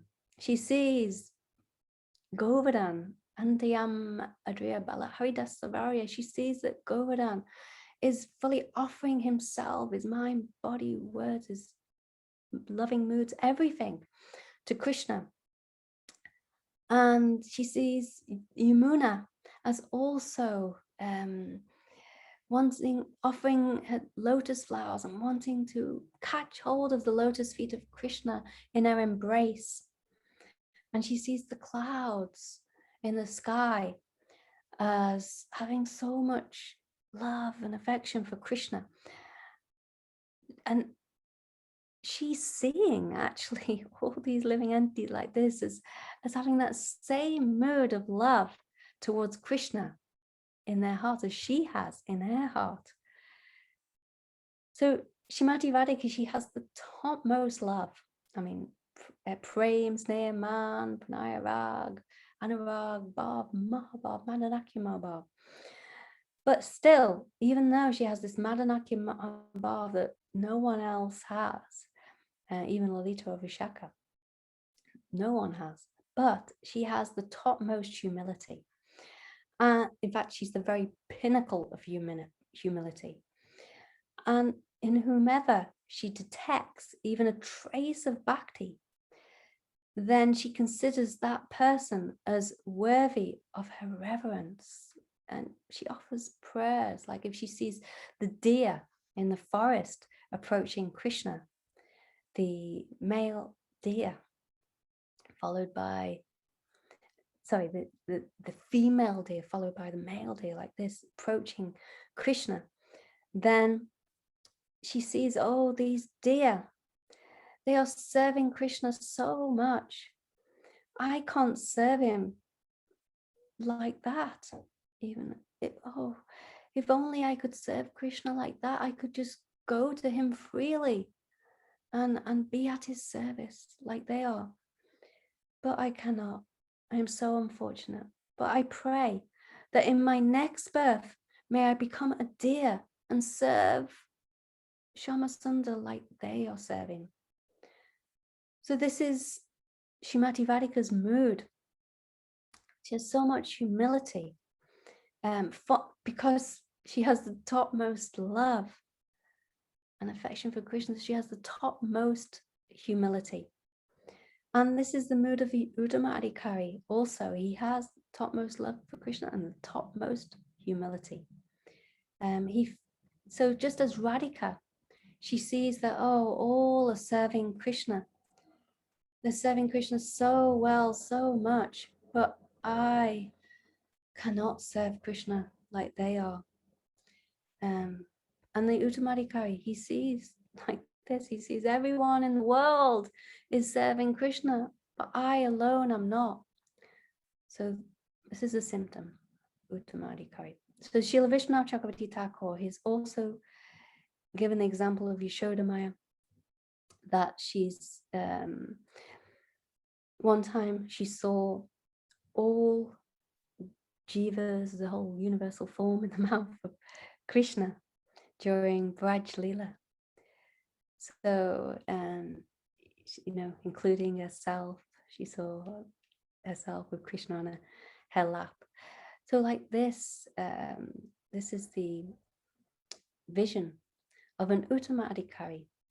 So he sees everyone in the entire world as being devotees of Krishna. And that's why he doesn't even feel the need to preach. He thinks, oh, everyone's already on the right path, and they're already liberated like this. So Uttama Adhikari experiences that all jivas are fully surrendered to the same Supreme Lord. And he sees that everyone is happy in this world according to the plan of Krishna. He doesn't see any fault, anything wrong in the world. He doesn't, point out any bogus nonsense that's going on. Oh, everything's perfectly according to the will of the Lord, like this. And he sees that everyone's acting as a devotee of Krishna. Like this, he perceives that the whole world, in the whole world, everyone's Vaishnavs already. He doesn't see the difference between a Vaishnav and a non-Vaishnav. And he doesn't see the difference between a Kanesha Adikari, Majim Adikari, or Uttama Adhikari. So this is the Uttama Adhikari. He has to come down to the Majim Adhikari level to preach. Otherwise, no need to preach. So an example also of Uttama Adhikari, Bhagavat Vaishnav, is Narad Rishi, and he goes to everyone. He instructs everyone, whether devotee, non-devotee, demons. He instructs. Like he approached Kamsa, and he said, "Oh, Kamsa." He was very welcoming towards Narad Rishi. Oh, you're the guru of all, of everyone. And he said, "Oh, Gurudev,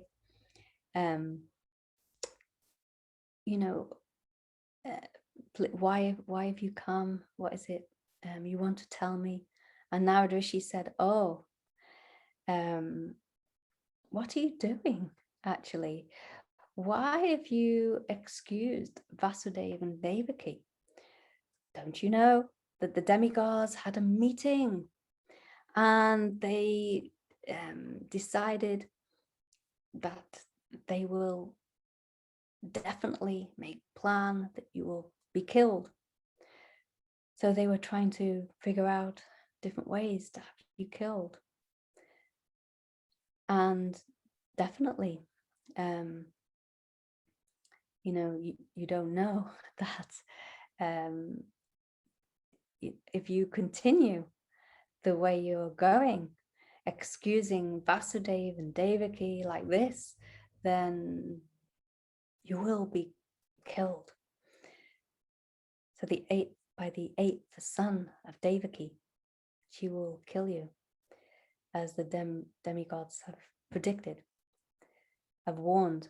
So after Kamsa heard this, then he immediately decided to kill the sons of Vasudeva and Devaki. And he began to harass, put them in, keep them in prison.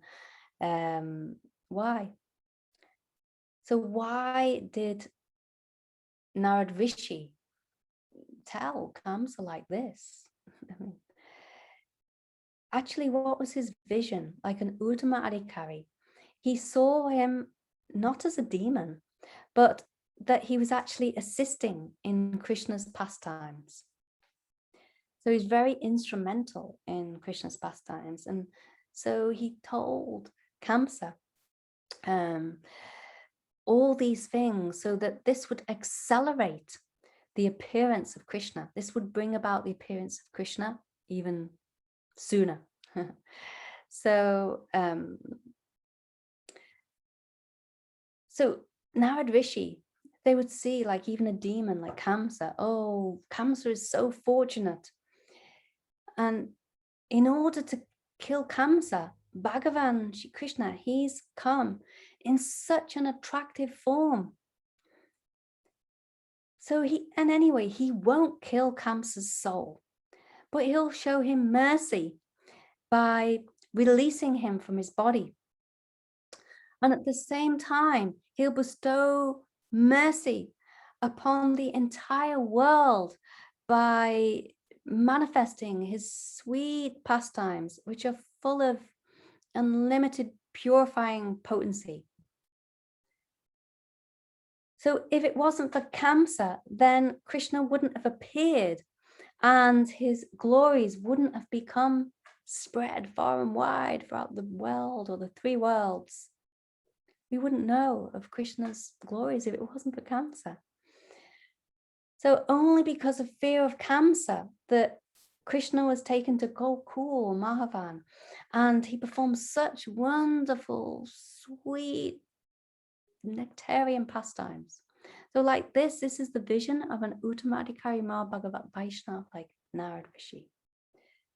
So he will see that Kamsa wasn't an ordinary person, actually.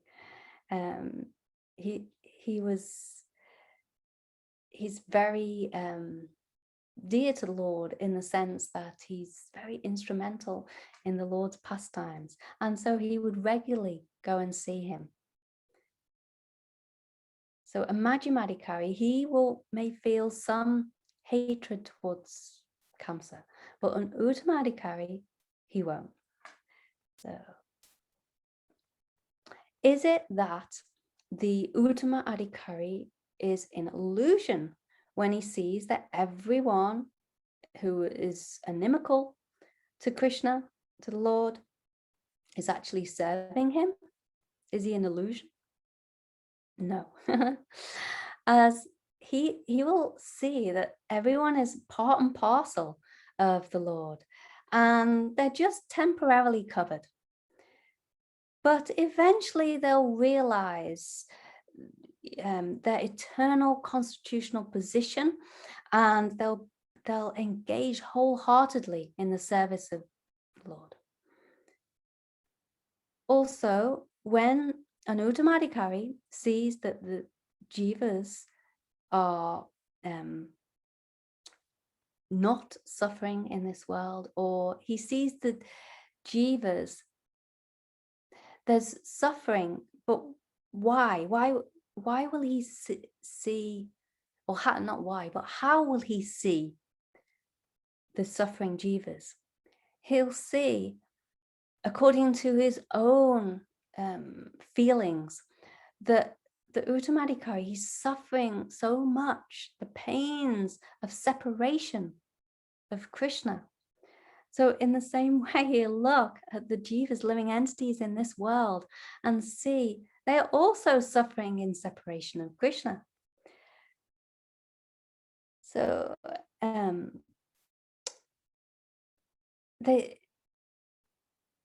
conditioned soul, he will be suffering, of course, because of separation of Krishna, but he's not consciously aware that he's separated to Krishna. In fact, he's thinking, you may think there's no God, there's no such thing, and he doesn't believe in God, there's no God like this. So, but in fact, the Uttama Adhikari's vision is perfect and correct. Why? Because actually, even though that suffering conditioned soul is not seeing God. He's not seeing his relationship with God. He has no realization of that. But still, he's suffering from neglect of that relationship. And only miseries can arise due to neglect of one's relationship with Krishna, due to this like illusion. But in reality, even though the conditioned soul, he doesn't know it, but he is in fact feeling even unconsciously some separation of Krishna. He's absorbed in illusion in this material world, and he's carried away by that. But actually, he's suffering unlimitedly due to the pain of separation of Krishna, due to neglect of that relationship. So this is the perfect vision of the Uttama Adhikari, seeing like this. So another interesting point is that Kanesha Adikari, he doesn't render service to Vaishnavs, and an Uttama Vaishnav doesn't make any distinction between the Vaishnavs and the non-Vaishnavs, as he's seeing that all jivas are in the service of Krishna. So if the Kanesha Adhikari, he doesn't understand who is Vaishnav, he's not serving Vaishnavs, and the Uttama Adhikari, he's seeing that everyone in this world is already engaged in the service of Vaishnavs and Krishna, then it means only the Majim Adhikari Vaishnavs are offering respect to Vaishnavs and rendering service to them. They are qualified for this. So a Kanesha Adhikari can't discriminate between the different levels of people or devotees out of ignorance, and an Uttama Adhikari, he doesn't discriminate due to pure love. But a Majim Adhikari Vaishnav, he's seeing the different levels of people or devotees, and he can discriminate for the purpose of preaching. But an Uttama Adhikari, he no longer sees any distinctions between the recipients of love or friendship or mercy, neglect, like the Madhyama Adhikari. So he's seeing that all jivas, or all forms of life in this world, are actually parts and parcels of Krishna, and they're situated within Krishna. So in this verse it says, one who sees his own Bhagavat Bhav, ecstatic mood of attraction towards Krishna in the hearts of all jivas, and sees all beings within Shri Krishna Chandra, is an Uttama Bhagavat. So this is how an Uttama Adhikari sees. He sees all beings as part and parcel of Krishna, or within Krishna, situated within him. And he understands that everything and everyone is eternally situated within the Lord, and the Lord is eternally situated within them. So that's why he doesn't see any need to liberate anyone, because the Lord is there within each and every living entity, like that. So an Uttama Adhikari, he certainly sees Krishna everywhere, sees everything in Krishna. He may appear to see all the separate manifestations of the Lord in material nature or not, but in each and every instant he is conscious of Krishna. So you may not see like specifically, but in each and every instant he's conscious of Krishna. Krishna's everywhere. He's within and without, inside, outside, everywhere. So he knows that everything is a manifestation of Krishna's energy, and nothing can exist without Krishna, as Krishna is all in all. He has this vision. So he doesn't see anything in this whole entire universe as being unfavorable, as he sees everything as an expansion of the Lord's potency. And such an Uttama Adhikari Vaishnav, his very existence is for the purpose of pleasing Krishna somehow. Thus, moment by moment, a pure devotee is experiencing his ecstatic, loving desire to satisfy the transcendental senses of Krishna.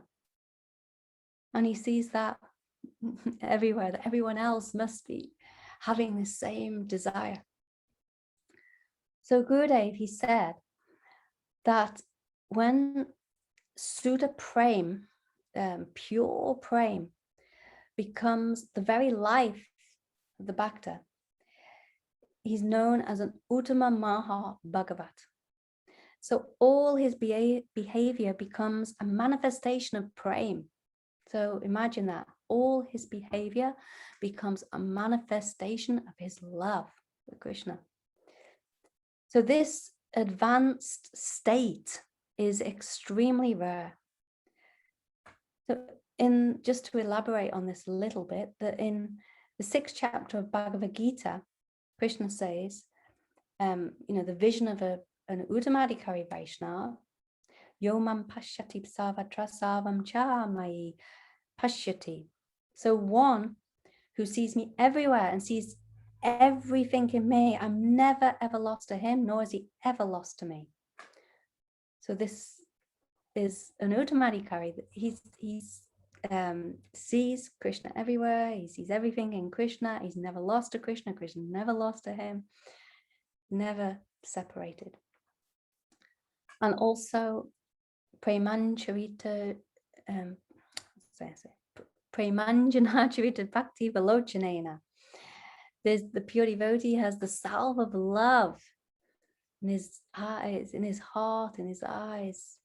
And he sees the beautiful threefold bending form of Shyama Sundar, because his eyes are anointed with this salve of love. So by praying only, one can see Krishna, and he's seeing Krishna as he is. Like Prahlad Maharaj, examples given, how he was seeing Krishna everywhere. Even his demoniac father, Hiranyakashipu, he said to Prahlad Maharaj, so where is your Lord? Where is Vishnu? You're saying that, oh, he's everywhere. I don't see him. Where is he? Is he in this pillar right here before me? And Prahlad Maharaj, what did he answer? He said, yes, of course, my dear father. Supreme Lord is everywhere. If he's everywhere, he's certainly in that pillar. Then Hiranyakashipu said, oh, really? And he took his sword and he struck at that pillar, and who manifested from the pillar was Lord Nrsingadev himself. So Lord Nrsingadev manifested for his pure devotee Prahlad Maharaj due to Prahlad Maharaj's vision, because he had that deep faith that yes, the Lord is everywhere. I'm seeing him everywhere. And even the pure devotee thinks, I'm seeing him everywhere. Are you not seeing him everywhere? Like this. So Nrsingadev appeared for Prahlad Maharaj, and he fulfilled the words of his pure devotee also, Lord Brahma. So what time is it now? Can't see the time. Let's see. Oh, sorry, 5:30. Okay, so we definitely should finish there. We could just go back over. I did want to tell about the different levels of Uttama Adhikari as well, but we can touch on that briefly next time, about Bhagavat Parshad Daya Prapt, Nidut Kasai, Muchi Kasai, like this is very interesting. But leave that for next time because it's already late. So sorry, I elaborated quite a lot, but we can go back over the slides. And yeah, according to Shraddha and realization of Shastra, the definition of an Uttama Adhikari Vaishnav in Chaitanya Charitamrita, one who is expert in logic, argument, and the revealed scriptures, and who has firm faith in Krishna, is classified as the topmost devotee, and he can deliver the whole world. So you can go to the next. So according to advancement in chanting Harinam, a definition of a Vaishnav Uttama or Uttama Adhikari Vaishnav in Chaitanya Charitamrita, that means Mahaprabhu said, a first class of Vaishnav is he whose very presence makes others chant the holy name of Krishna. And we can go on to the next slide. According to attachment and love, the definition of an Uttama Adhikari Vaishnav in Srimad Bhagavatam, one who sees his own Bhagavat Bhav, ecstatic mood of attraction towards Shri Krishna in the hearts of all jivas, and sees all beings within Shri Krishna Chandra, is an Uttama Mahabhagavat Vaishnava. So the questions coming now. And Didi. Okay, so the first question then is, what is the definition of an Uttama Adhikari Vaishnav in accordance with Shraddha and realization? If you'd like to answer, please just lift your hand. Oh, Charu Chandrika. Oh, you're on mute. Hare Krishna, everyone. I have made notes as I'm going to pick. According to Shraddha and the realization of Shastras, Uttama Adhikari, one who is expert in logic and argument, according to the revealed scriptures, and who has a firm faith in Krishna. He is he's classified as the topmost devotee. And actually, well, what's the difference? What's the difference in the faith of an Majim Adhikari Vaishnava and an Uttama Adhikari Vaishnava? Because the Majim Adhikari also has firm faith, right?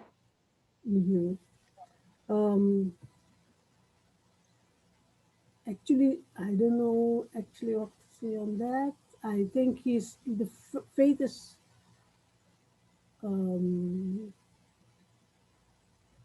firm faith in Krishna, and I know more qualities of Uttama Adhikari is that the firm faith is so the faith is so strong that he even believes that everybody has that same faith in Krishna.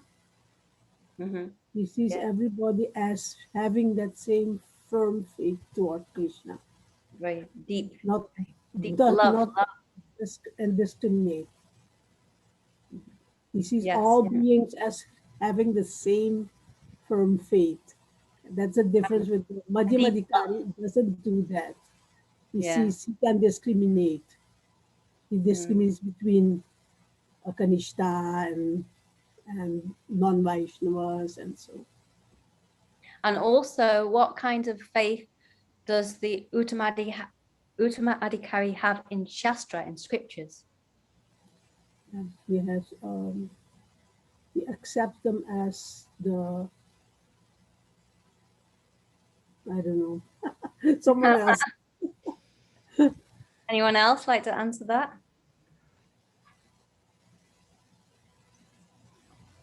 Manini? I was going to say regarding Shastra, the difference between the Madhyam and the Uttama is that the Uttama is expert in logic and is versed in all Shastra, and the Madhyam has firm faith, but is not so expert in Shastra. Yeah, that's correct. Yeah, so Majim Adhikari, he knows Shastra somewhat, but he doesn't know perfectly, completely. And even someone could defeat him in argument. It's possible.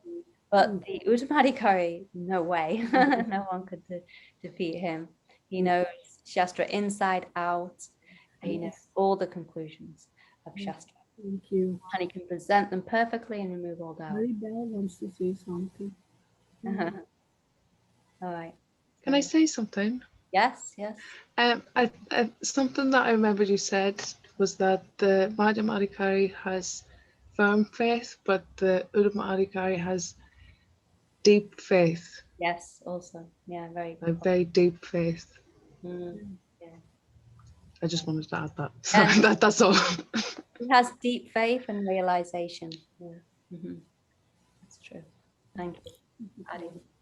Okay, now the second question is, what is the definition of an Uttama Adhikari in accordance with chanting? Maribel. So the Uttama Adhikari in regards to chanting, like if you just come across a Uttama Adhikari, you just like start chanting immediately. Like Haridas Thakur, who I got this lovely book. I got it from someone just the other day, and he's got I don't know if you can see it. Picture of Haridas Thakur and the prostitute. Nice. So that after he sat down and said he was gonna just chant his rounds and then he'll see to her or whatever, and then he chanted all his rounds for a long time. Relax, relax. Sorry, now. Yeah. And then what happened to the prostitute? But then she started chanting immediately after. She lay there and she waited, and then she started to chant. Yes. She became a big devotee. Pure devotee and chanting 3 lakhs Harinam also, and gave up everything. Yeah. Okay, and the last question is, what is the definition of an Uttama Adhikari in accordance with their attachment and love? Oh, that's a beautiful one.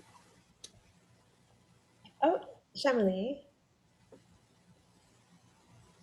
They have complete attachment to Krishna, and Charu Chandrika was describing Radhika seeing the Palyadasis. I think it was Palindis. Palindi, seeing them, having complete service, seeing the clouds and having service, seeing the deer having complete service, and she being desirous to have that complete service. So they see, and that mood you described, that mood that the Uttama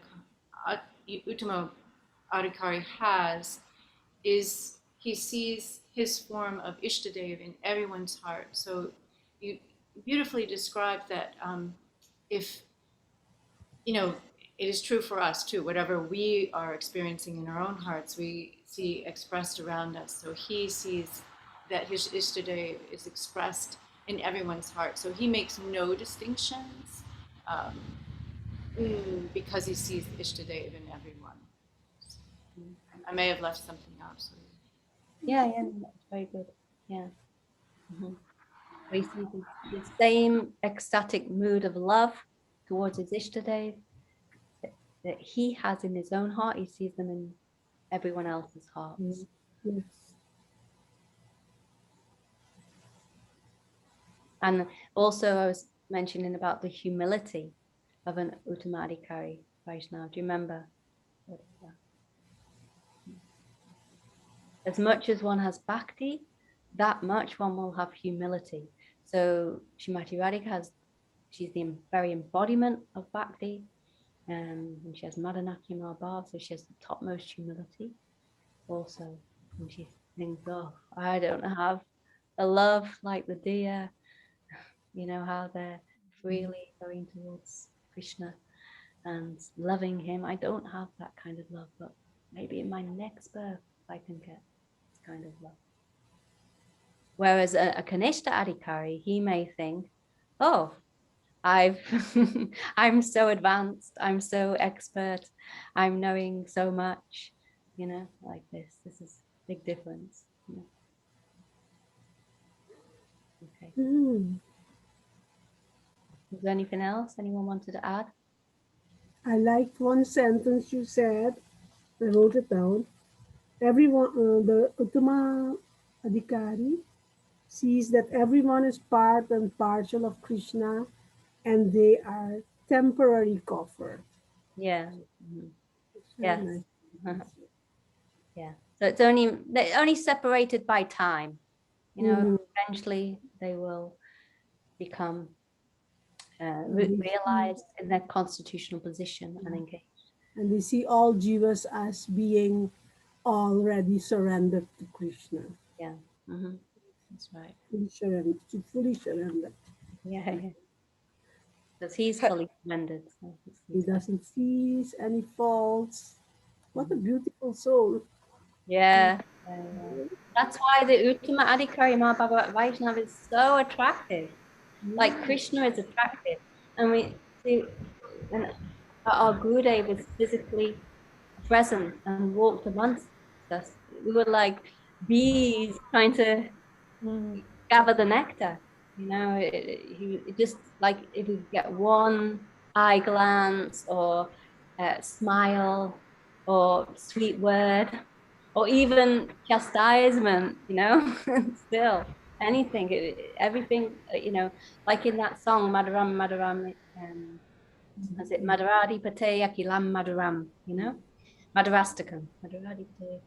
The Krishna is so sweet, the way he walks, the way he talks, and even his chastise, everything about the Lord of Sweetness is sweet. So everything about the pure devotee is sweet.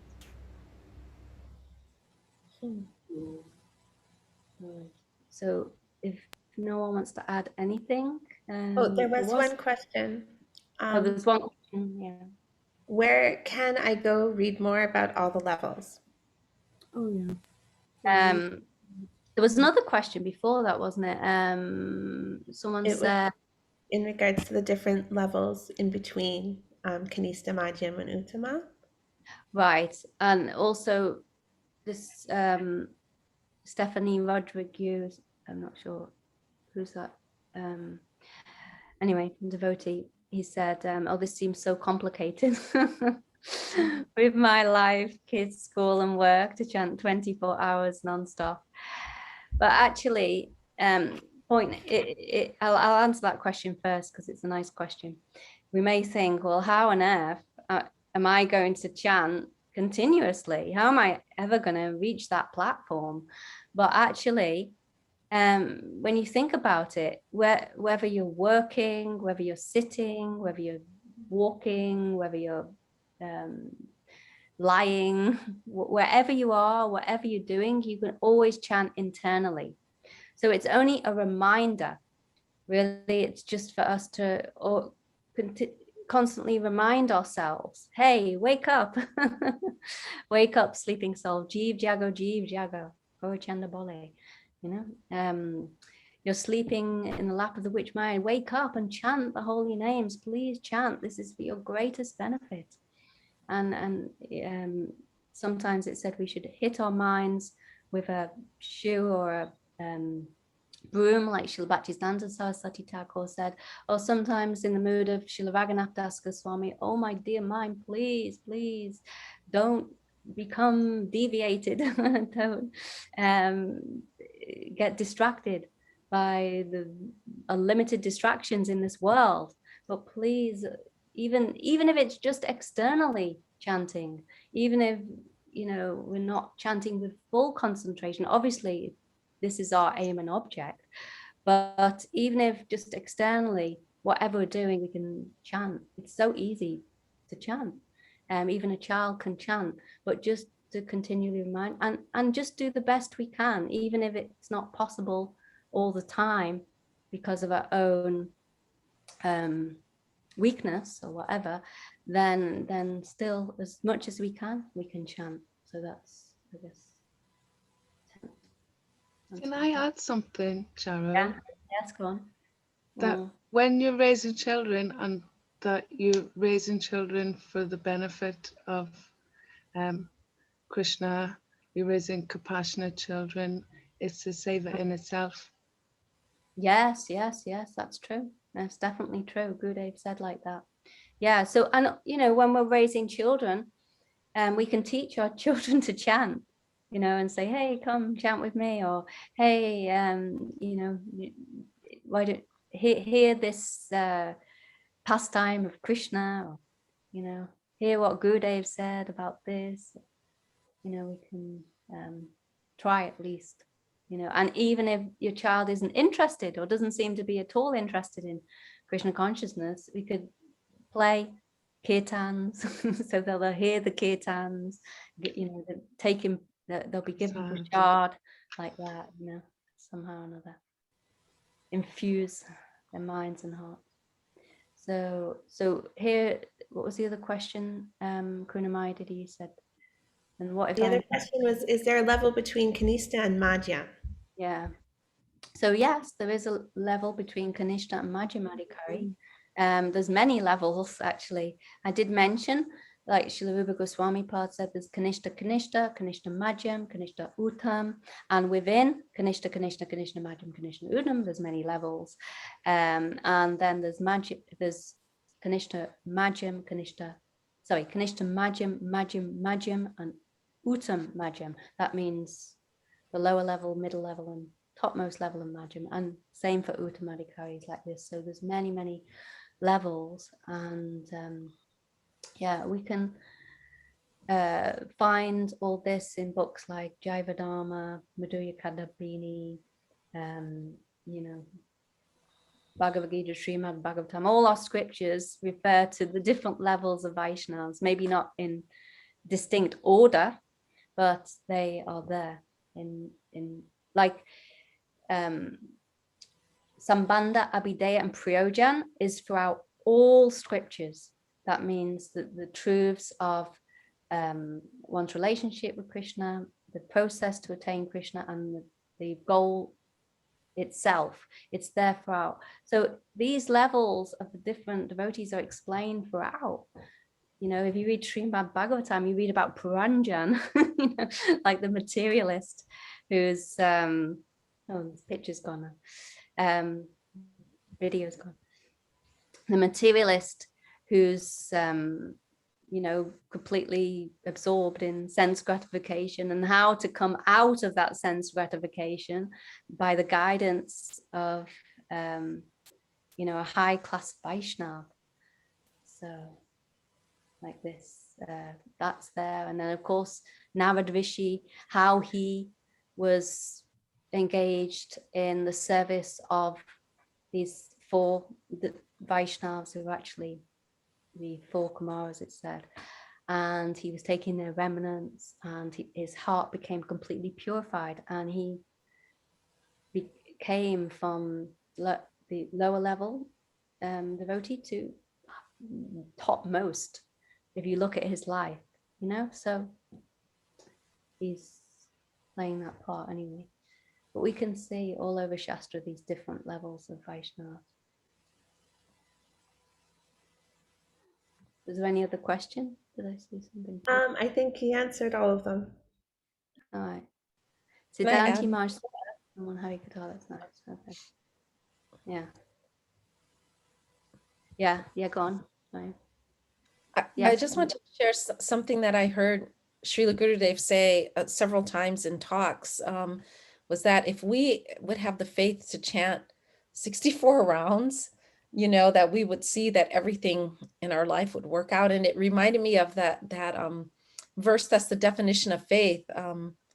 Shraddha Shabda Vishvash Kohe Surya Nishai Krishna Bhakti Kaila Sarvakarma Krita Hoy, that if we will just practice or render transcendental loving service, that all of our other obligations are met.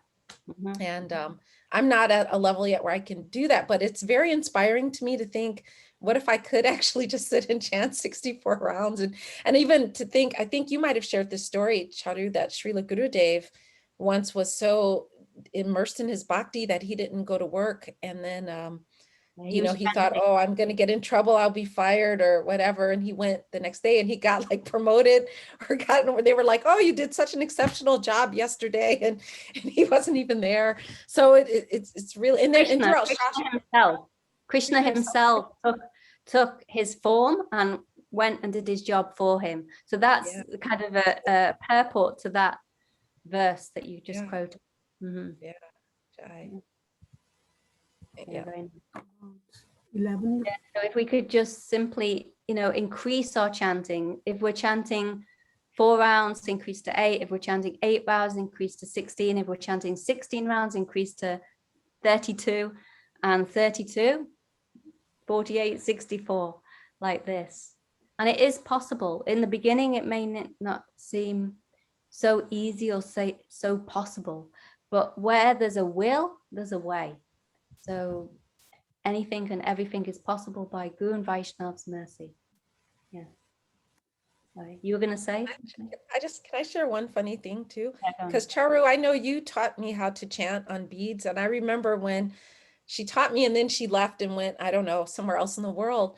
And then I talked to her and I was like, so happy. I was like, I chanted like a whole round, you know what I mean? And I was thinking, I chanted 108 things, and when I talked to Charu, I said, oh, I was chanting. She goes, oh, you chanted 16 rounds. I almost passed out because I was like 16 rounds. I was happy to chant 1 round, but, since then I have improved, thank you. But it's just an example of like when you're like even pre-Kanista, it's just like you say, we think we're doing so much, and we're not even scratching the surface. Yeah.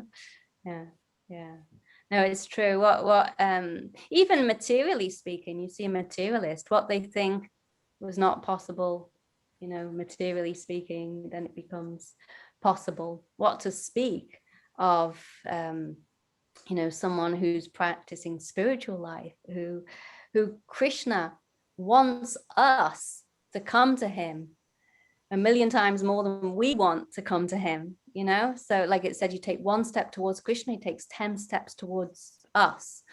So if we're just making a little endeavor, Krishna's all the time in the background. It can be through the pure devotee, like encouraging us, yes, do more, like that. And he's giving us the inspiration, and he's giving us the potency, the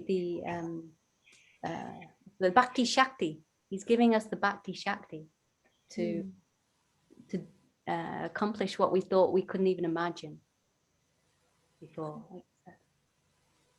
All right. One other question from Krishna Priya, and she said, or if you want to ask, go ahead. Oh, sure. I raised my hand in that moment too. I thought you were calling on me.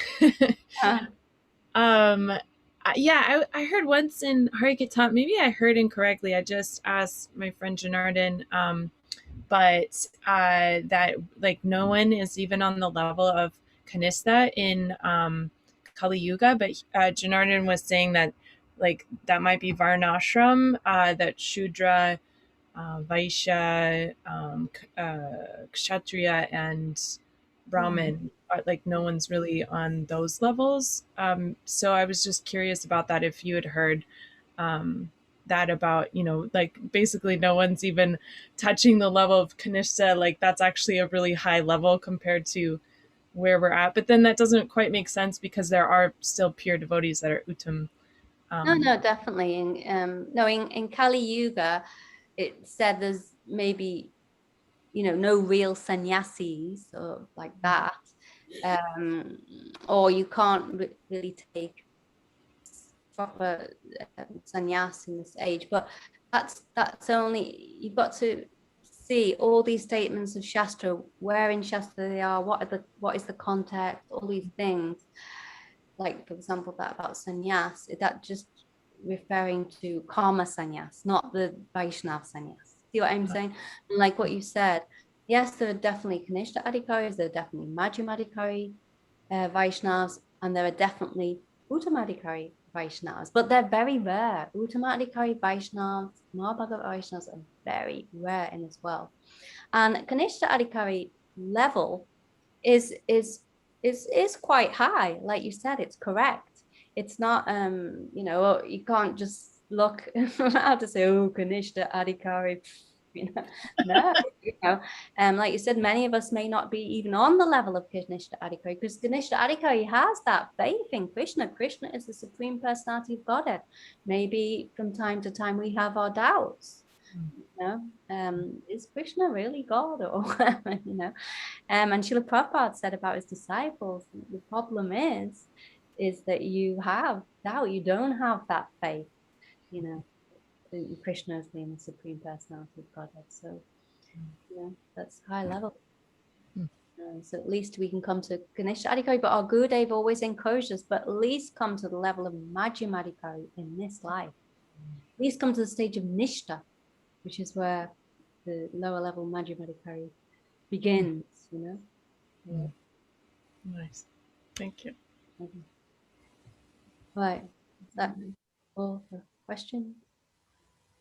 Right. Kunamai, did he? Yeah? I think so. Yeah, great. All right. Well, thank you, everyone.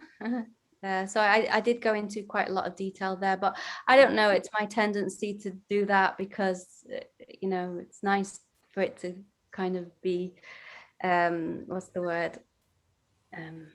When you kind of pull apart something and you know, you look with a microscope, so to speak, and you're analyzing all the different parts. I've got that kind of mind, and I like to do that. And then it kind of becomes very deeply ingrained, hopefully, you know, the understanding becomes more and more clear and more deeply ingrained. That's the hope. Thank you. All right. Okay, thank you, Maribel. Thank you to everyone. A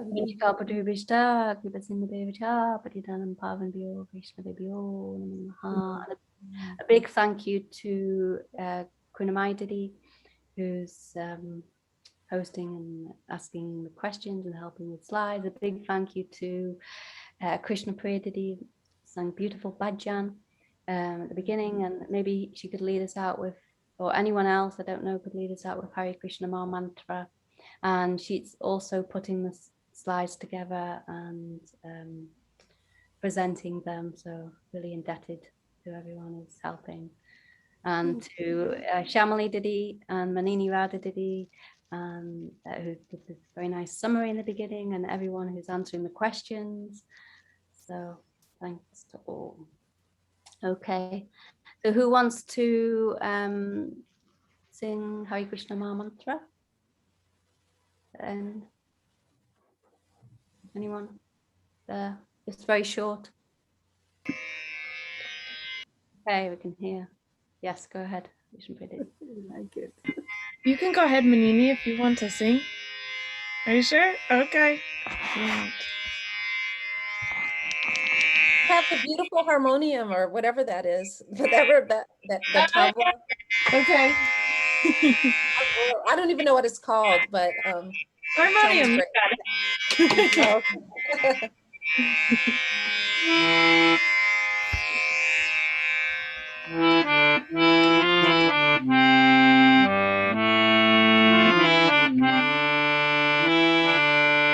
Hare Krishna, Krishna Krishna, Hare Hare, Hare Rama, Rama Rama, Hare Hare, Hare Krishna, Krishna Krishna, Hare Hare, Hare Rama, Rama Rama, Hare Hare,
Basics ki jai. Jai Chandrika Didi ki jai. Jai. All the devotees ki jai. Jai. Okay, we can unmute and see each other for a minute. I will. Haribol. I will. Dhanyavad Thank pranams, you. everyone. Everyone. Guru Chandrika Didi jai. I will. Haribol. Thank you so much. Thank you, everyone. Thank you, Didi. So much. What are we covering next week, Charu? But not next Friday, but I mean, Friday. the next time, next class. Yeah. I don't know which direction to take it in now. There's one thing I did want to mention also is the 5th slok of Shri Upadeshamrita, Krishnati Yashagutam Manishadvyeta, this one. Just like a kind of little summary, and then we can lead that onto something else. I have to think about what. Didi, maybe Open you to can. suggestions. Maybe you can also talk a little for chanting Suddhanam. Yeah, Harinam. Yeah, chanting Harinam. Yeah, that's a nice topic. Nam Tattva. Nam Tattva. Yeah, I was thinking really we should kind of lead into Bhakti Tattva and from Bhakti Tattva, Nam Tattva and like that. I don't know. The different, Shraddha, Sadhu Sangha, Bhajana Kriya, Nartana Vritti, Nishta Ruchi, Bhav. Nice topic. We'll see. Okay. All right. Thank you, everyone. Have a nice Bye. Thank you all. Nice. We can Haribol.